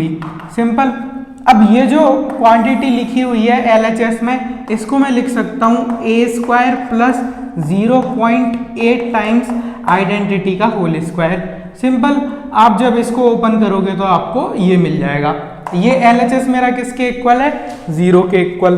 तो अब आप यहाँ पर एक चीज देखो कि अगर मैं a को लैम्डा से रिप्लेस करूं तो लैम्डा स्क्वायर प्लस 0.8 का होल स्क्वायर इक्वल्स टू 0। अब मैं क्या कर रहा हूं फ्रेंड्स, मैं a की आइगन वैल्यूज के बारे में इंफॉर्मेशन जानना चाहता हूं। तो आप यहाँ पर एक चीज देख सकते हो कि lambda square plus 0.8 equals to 0 यहाँ से इंप्लाई करेगा कि lambda equals to under root of minus का 0.8। तो यहाँ से मैं एक चीज तो कंफर्म बोल सकता हूँ कि जो एब्सोल्यूट वैल्यू ऑफ लैम्डा होगा वो लेस देन 1 होगा। अब जो मैं रिजल्ट यूज करूंगा उस रिजल्ट को मैं लिखता हूँ फ्रेंड्स।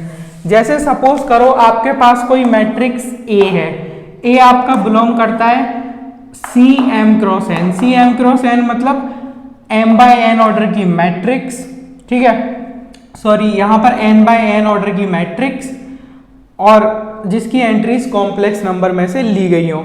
अगर आपका row of A less than 1 है तो if and only if condition होती है limit m is tending to infinite a की पावर m जो है वो 0 मैट्रिक्स के इक्वल होता है।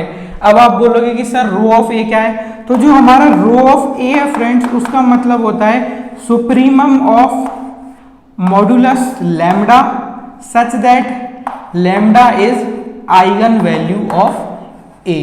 तो हम यहाँ पर एक चीज तो कंफर्म बोल सकते हैं कि अगर modulus of lambda less than 1 है A की हर आइगन वैल्यू के लिए, तो यहाँ पर हमारा जो रो ऑफ A है वो लेस देन 1 होगा। क्योंकि अगर आप देख सकते हो कि modulus of lambda less than 1 आ रहा है, ठीक है, और लेस देन 1 भी आपका कितना आ रहा है, आप देख सकते हो कि अंडर रूट ऑफ माइनस का 0.8। तो इसका मतलब ये 1 से तो काफी कम होगा। तो जो इसका सुप्रीमम होगा ना, सुप्रीमम आपका ये जो modulus of lambda less than 1 जो ये वाली वैल्यूज दिख रही हैं, तो क्लियरली मतलब आपका सुप्रीमम यहाँ पर लेस देन 1 आ रहा है। सुप्रीमम ऑफ मॉड लैम्डा जो है वो लेस देन 1 आ रहा है, यानी कि आपका row of A less than 1 आ रहा है। और जैसे ही row of A less than 1 आ रहा है, वैसे ही आप बोल सकते हो limit M is tending to infinite A की पावर एम इक्वल्स टू 0। तो ये सारे कॉन्सेप्ट फंक्शनल एनालिसिस के कॉन्सेप्ट होते हैं। ये वाला जो क्वांटिटी है इसको स्पेक्ट्रल रेडियस बोला जाता है। तो ये सारी चीजें आप मास्टर्स में पढ़ोगे। नंबर 17 भी आपका इजी क्वेश्चन है। मतलब आपको यहाँ पर 3 वेक्टर्स दिए गए हैं। एक वेक्टर है आपका 1 2 3, आपका जो दूसरा वेक्टर है वो है 2 - 1 4, आपका जो तीसरा वेक्टर है वो है 3 अल्फा 4। आपको बताना है कि अगर ये तीनों वेक्टर्स लीनियरली डिपेंडेंट हैं तो आप अल्फा की वैल्यू इवेल्युएट करके बताओ। तो आप मैट्रिक्स बनाओ, फर्स्ट कॉलम 1 2 3, दूसरा कॉलम 2 - 1 4, तीसरा कॉलम 3 अल्फा 4। आप इसका डिटर्मिनेंट अगर 0 के इक्वल कर दोगे तो ये इंप्लाई करेगा कि ये तीनों वेक्टर्स क्या हैं, मेरे लीनियरली डिपेंडेंट। तो आप यहाँ पर एक चीज देखो कि आप इसका डिटर्मिनेंट इजीली फाइंड आउट कर सकते हो। फर्स्ट रो के अलोंग एक्सपेंड कर दो, तो माइनस का 4 अल्फा माइनस का 2, यहाँ मल्टीप्लाई करना पड़ेगा आपको 8 - का 3 अल्फा और माइनस का 3 सॉरी प्लस का 3, और यहाँ पर आप देख सकते हो 8 + 3 यानी कि 11। और तो आप देख सकते हो माइनस का 4 - 4 अल्फा माइनस का 16 प्लस का 6 अल्फा प्लस का 33 इक्वल्स टू 0। तो आप यहाँ पर देखोगे तो आपको क्या मिलेगा फ्रेंड्स, -16 - 4 यानी कि माइनस का 20 सिंपल, और 33 - 20 यानी कि 13, और यहाँ पर आप देख सकते हो 13 + 2 अल्फा इक्वल्स टू 0। तो अल्फा की वैल्यू हो जाएगी -13/2। तो आप यहाँ पर देख सकते हो कि आपका जो ऑप्शन नंबर सी है वो ट्रू हो जाएगा। अब हम आते हैं क्वेश्चन नंबर 18 के ऊपर। तो ये सारे क्वेश्चन मतलब काफी बेसिक क्वेश्चंस आपसे पूछे गए हैं। तो क्वेश्चन नंबर 18 में आपको ए जो है वो मैट्रिक्स दी गई है, उसका ऑर्डर है 5/6। आपको बी जो मैट्रिक्स दी गई है उसका ऑर्डर है 6/5। तो आपको बोला गया है कि आप 4 टाइम्स ए बी, इसके डिटर्मिनेंट के बारे में कमेंट करो। तो आप एक चीज देखो, ए बी का ऑर्डर कितना हो जाएगा 5/5। जैसे ही 5/5 ऑर्डर की मैट्रिक्स हो गई तो 4 टाइम्स ए बी जो है, अगर आप इसका डिटर्मिनेंट निकालोगे तो 4 की पावर, अब ये जो ऑर्डर है ना, ये अगर स्क्वायर मैट्रिक्स है, पहली बात हम डिटर्मिनेंट स्क्वायर मैट्रिक्स का ही निकालते हैं। तो यहाँ पर 5 है तो आप यहाँ पर 5 लिख दो, multiply by determinant of A B. तो ये 11th क्लास का क्वेश्चन है, मतलब काफी बेसिक क्वेश्चन है। अब हम देखते हैं क्वेश्चन नंबर 19। क्वेश्चन नंबर 19 में आपको दिया गया है कि a² + b² + c² का जो वैल्यू है वो ab + bc + ca के इक्वल दिया गया है। तब आपको कमेंट करना है determinant of abc bca cab इसके बारे में। तो ये भी आप काफी इजीली देख सकते हो। सबसे पहले आप इसका डिटर्मिनेंट वैल्यू, इसका डिटर्मिनेंट जो है फ्रेंड्स, इसका डिटर्मिनेंट होगा इक्वल a टाइम्स, आप फर्स्ट रो के अलोंग एक्सपेंड कर दो, तो a times cb - a² plus b times, sorry यहाँ पर माइनस आएगा, माइनस का b टाइम्स b² माइनस का ca प्लस का c टाइम्स ba माइनस का c²। सिंपल। तो अब आप यहाँ पर देखो ये हो जाएगा abc - a³ minus b³ plus का abc प्लस का abc माइनस का c³। सिंपल। तो इसको मैं लिख सकता हूँ, यहाँ पर आप देख सकते हो 3 times abc minus a³ minus b³ minus का c³। तो आप यहाँ पर देखो कि अब देखो ये जो एलजेब्रा में आइडेंटिटी है, अगर एग्जाम में ये आपके दिमाग में आ जाती है तो आप इस क्वेश्चन को बहुत ही इजीली अप्रोच कर लोगे। देखो a² + b² + c² minus ab minus bc minus ca। अगर मैं इसमें a plus B plus C का मल्टीप्लाई करूं तो मुझे मिलता है a cube plus B cube plus C cube minus का 3abc। तो इसको मैं क्या लिख रहा हूं, माइनस का a cube plus B cube plus C cube minus का 3abc। तो आप देख सकते हो कि अगर मैं यहाँ माइनस लगा दूं तो यहाँ माइनस लगाना पड़ेगा। आप देख सकते हो अगर ये दोनों इक्वल हैं तो LHS माइनस RHS क्या हो जाएगा, जीरो। तो ये वाली क्वांटिटी क्या हो जाएगी, जीरो। तो इन दोनों का प्रोडक्ट जीरो मतलब ये भी जीरो। तो हमारा ये जो क्वेश्चन है, इस क्वेश्चन में हमारा डिटर्मिनेंट का जो वैल्यू है वो जीरो के इक्वल हो जाएगा। अब हम देखते हैं हमारा नेक्स्ट क्वेश्चन, क्वेश्चन नंबर 20। तो आप देख रहे हो कि एग्जाम में क्वेश्चन ज्यादा टफ नहीं होते। क्वेश्चन नंबर 20 में आपको गिवन है एक V आपको वेक्टर स्पेस दिया गया है 2x2 ऑर्डर की मैट्रिसेस का, जिसकी एंट्रीज रियल नंबर से ली गई हैं। आपको मैट्रिक्स M गिवन है 1 2 0 3। सिंपल। आपको लीनियर ट्रांसफॉर्मेशन T जो है वो V से V तक किस तरीके से मैप दिया गया है, transformation of A equals to AM minus MA। तो ये वही वाला क्वेश्चन है जो क्वेश्चन नंबर 9 है, क्वेश्चन नंबर 12 था। तो सेम इस लीनियर ट्रांसफॉर्मेशन पर एक ही एग्जाम में 3 क्वेश्चन पूछे गए हैं। तो आप यहाँ पर देखो कि आप A को कोई भी आर्बिट्री मैट्रिक्स लो 2x2 ऑर्डर की ABCD, ठीक है। तो क्योंकि V हमारा क्या है 2x2 ऑर्डर की matrices entries from real number. M को आप लो 1 2 0 3 माइनस 1 2 0 3 टाइम्स A मतलब आपका ABCD। तो आप यहाँ पर देखो कि first row first column A, first row second column यानी कि 2A, simple 2A plus 3B। अब यहाँ पर देखो second row first column C, second row second column 2C plus 3D minus first row first column A plus 2C, first row second column B plus 2D। और यहाँ पर आप देख सकते हो आपको क्या मिलेगा 3C, और यहाँ पर आप देख सकते हो आपको मिलेगा 3D। सिंपल।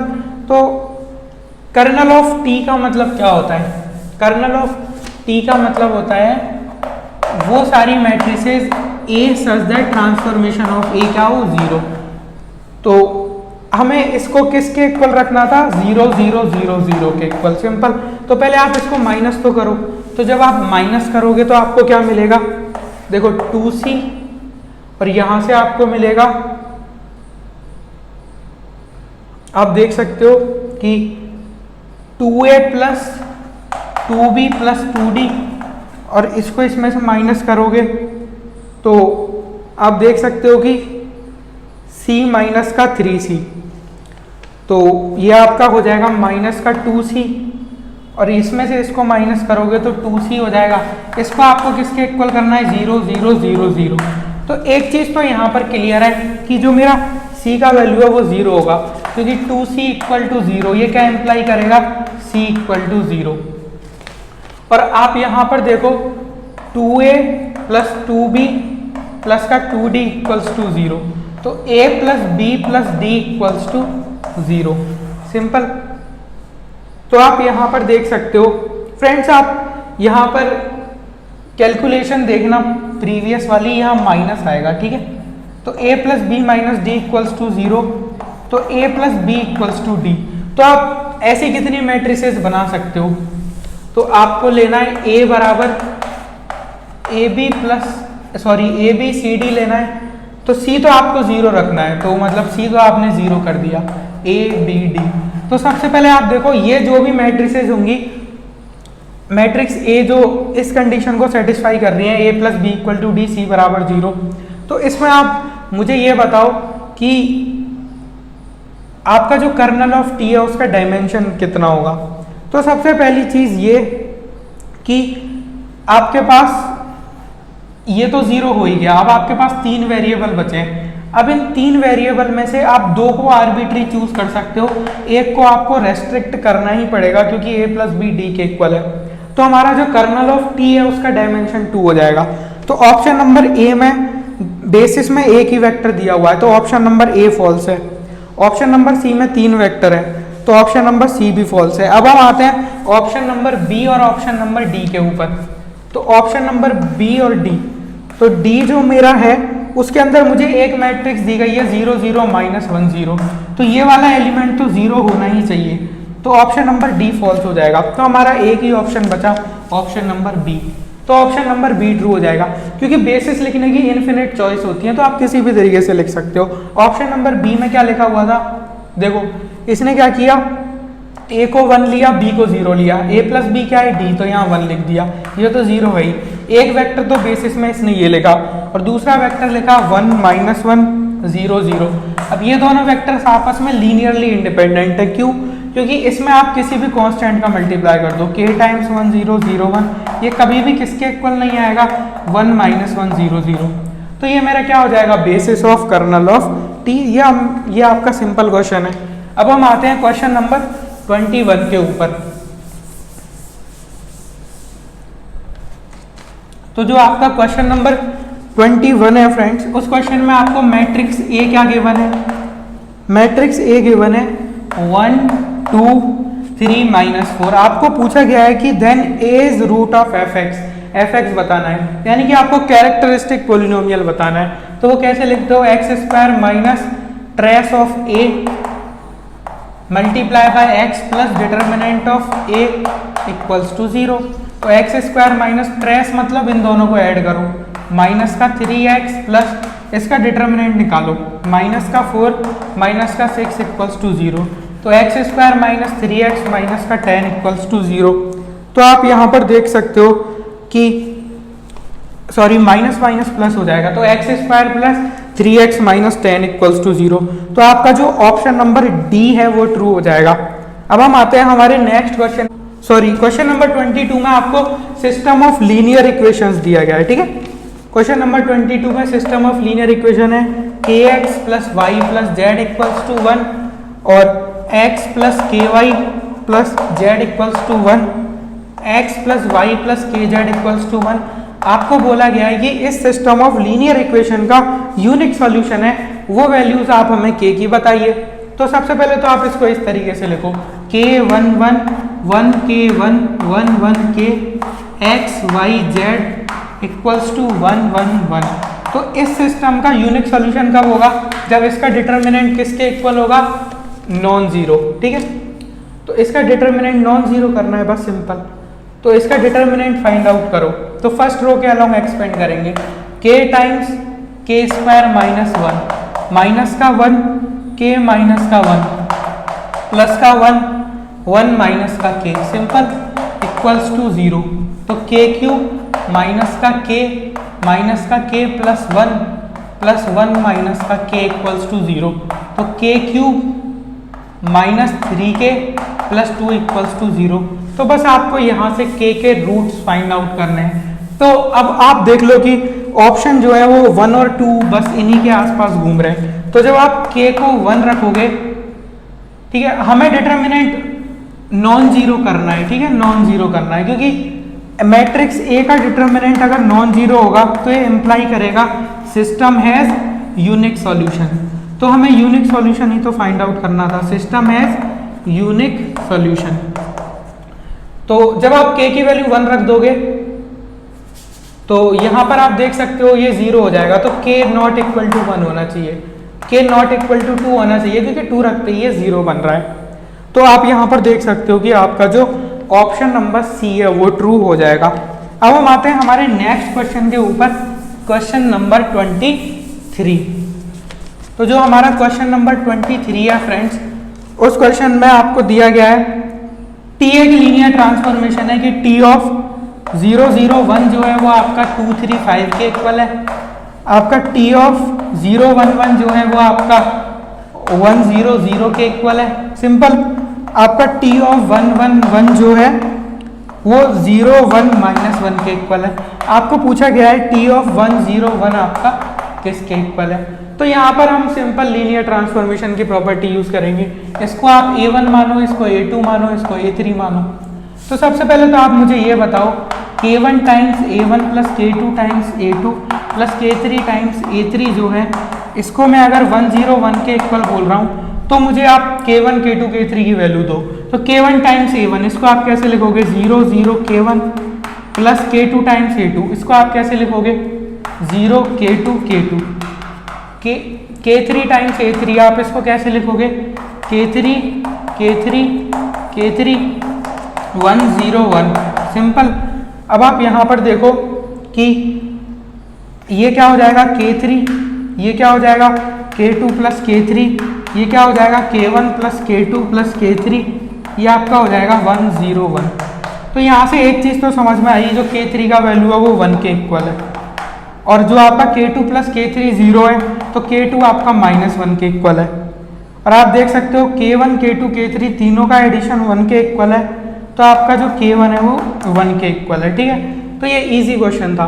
तो आप यहाँ से देखो आपको निकालना है ट्रांसफॉर्मेशन ऑफ, अब k1 की जगह क्या रखना है 1 टाइम्स a1 प्लस k2 कितना है -1, तो माइनस का 1 टाइम्स a2 प्लस का k3 कितना है 1 टाइम a3। तो अब जब आप यहाँ पर लीनियर ट्रांसफॉर्मेशन की प्रॉपर्टी यूज करोगे तो ये क्या हो जाएगा 1 टाइम्स ट्रांसफॉर्मेशन a1 माइनस का ट्रांसफॉर्मेशन a2 प्लस का ट्रांसफॉर्मेशन a3। ठीक है, तो आप ट्रांसफॉर्मेशन ऑफ a1 देखो 2 3 5 माइनस इसको करना है 1 0 0 प्लस किसको करना है इसको 0 1 -1, तो 2 -1 कितना होता है 1 3 प्लस 0 3 3 प्लस 1 4 5 -0 0 5 -1 4 1 4 4, यानी कि आपका जो ऑप्शन नंबर सी है वो ट्रू हो जाएगा। अब हम आते हैं क्वेश्चन नंबर 24 के ऊपर। क्वेश्चन नंबर 24 जो है फ्रेंड्स, उसके अंदर आपको h1 दिया गया है xy such that y equals to x, आपको जो h2 है वो दिया गया है xy such that y equals to minus का x। अब आप यहाँ पर देख सकते हो कि h1 और h2 को वो बोल रहा है कि ये R2 ओवर R के क्या है सब स्पेसेस, उसने क्वेश्चन में ही बोल दिया कि ये दोनों सब स्पेसेस हैं। h1 प्लस h2 के बारे में चीज़ें पूछ रहा है, तो ऑप्शन नंबर बी में बोल रहा है कि h1 प्लस h2 नॉट सब स्पेस, तो ये बात गलत है। सम ऑफ टू वेक्टर सब स्पेसेस हमेशा सब स्पेस होता है, और ये स्मॉलेस्ट सब स्पेस होता है जो h1 और h2 दोनों को कंटेन करता है। तो अब आप यहाँ पर देखो कि इसने बोल रहा है कि क्या ये ट्रिवियल सब स्पेस होगा, तो ट्रिवियल सब स्पेस का मतलब है कि क्या ये जीरो सब स्पेस होगा। तो आप देखो h1 में से कोई एलिमेंट लो, जैसे मैंने लिया 2 2, h2 में से कोई एलिमेंट लो, h2 में से कोई एलिमेंट लिया, y equal to minus x है ना, तो माइनस का 5 5 ले लिया, सिंपल। तो अब इन दोनों को ऐड करो, माइनस का 3 3 मिलेगा, यहां से क्लियर है ना। देखो y क्या है 5, तो 5 क्या है -5 का माइनस, तो ये तो इसमें आ ही रहा है ना, सिंपल। तो माइनस का 3 3 belongs to h1 plus h2, तो h1 प्लस h2 ट्रिवियल सब स्पेस भी नहीं है। तो अब h1 प्लस h2 प्रॉपर सब स्पेस होगा या इम्प्रॉपर सब स्पेस होगा। अब देखो h1 जो है वो h1 प्लस h2 में तो कंटेंट है ही, तो h1 प्लस h2 का जो डायमेंशन है, dimension of h1 plus h2 वो ग्रेटर देन इक्वल टू 1 होगा, या तो 1 होगा या 1 से ज्यादा होगा।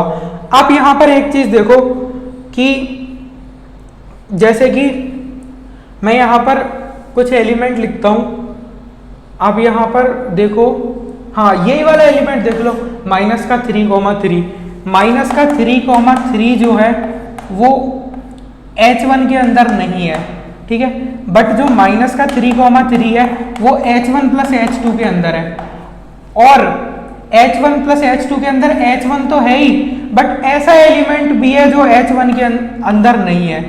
तो यहां से आप बोल सकते हो कि dimension of h1 plus h2 जो है वो स्ट्रिक्टली ग्रेटर देन 1 होगा, तो स्ट्रिक्टली ग्रेटर देन 1 होगा। अब h1 प्लस h2 R2 का सब स्पेस है, तो इसके पास एक ही चॉइस बचती है कि h1 प्लस h2 का जो डायमेंशन है वो 2 के इक्वल हो जाए। तो जैसे ही डायमेंशन 2 के इक्वल हो जाएगा, h1 प्लस h2 आपका क्या बन जाएगा, इम्प्रॉपर सब स्पेस। अब हम आते हैं नेक्स्ट क्वेश्चन के ऊपर, क्वेश्चन नंबर 25। क्वेश्चन नंबर 25 में dimension of solution space of homogeneous system ये पूछा गया है। आपको जो होमोजीनियस सिस्टम है वो दिया गया है माइनस का 5x प्लस 2y प्लस का 4z equals to 0, 2x minus का 8y प्लस का 2z इक्वल्स टू 0, और आपका जो तीसरा जो है वो आपको गिवन है 4x प्लस 2y माइनस का 5z इक्वल्स टू 0। तो सबसे पहले आप मैट्रिक्स बनाओ, माइनस का 5 2 4 2 माइनस का 8 2 4 2 माइनस का 5, x y z equals to 0 0 0।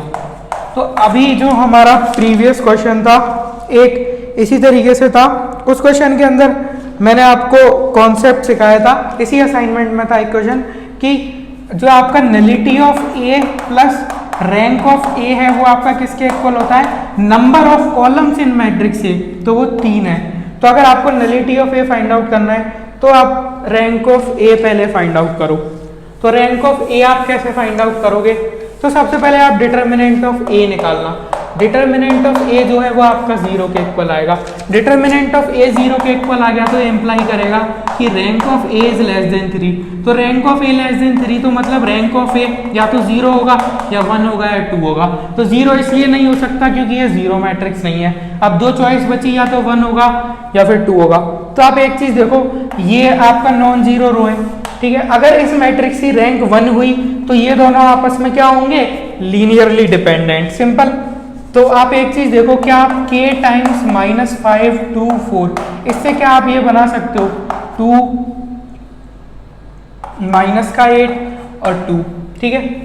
तो ये आप नहीं बना सकते क्योंकि माइनस का 5 के जो है 2 के इक्वल हो गया, तो k इंप्लाई करेगा माइनस का 2/5।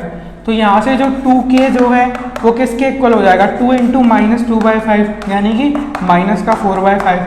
बट यहाँ हमें माइनस का 8 चाहिए, तो ये दो रो क्या होगी आपस में लीनियरली इंडिपेंडेंट। तो किन्हीं भी दो एलिमेंट को अगर आपको लीनियरली इंडिपेंडेंट देखना है जैसे ए और बी, तो आप ये दिखा दो ए इज नॉट इक्वल टू के बी। तो वही हमने किया, ये दोनों रोज आपस में क्या है, लीनियरली इंडिपेंडेंट। तो डायमेंशन ऑफ रो स्पेस कम से कम 2 तो होगी ही, ठीक है। और हमने देख लिया 2 से ज्यादा हो नहीं सकती। और डायमेंशन ऑफ रो स्पेस क्या होती है, रैंक ऑफ मैट्रिक्स के इक्वल। तो रैंक ऑफ मैट्रिक्स हमारी यहाँ पर 2 के इक्वल हो जाएगी। तो जैसे ही रैंक ऑफ ए 2 के इक्वल हो जाएगा तो नलिटी ऑफ ए प्लस 2 क्या हो गया, 3। तो यहाँ से नलिटी ऑफ ए क्या हो जाएगा, 3 माइनस 2 यानी कि 1। तो ये जो हमारा क्वेश्चन नंबर 25 है, इसका ऑप्शन नंबर डी ट्रू हो जाएगा। तो ये आपके BHU 2019 और 2020 के क्वेश्चन थे। Thank you friends.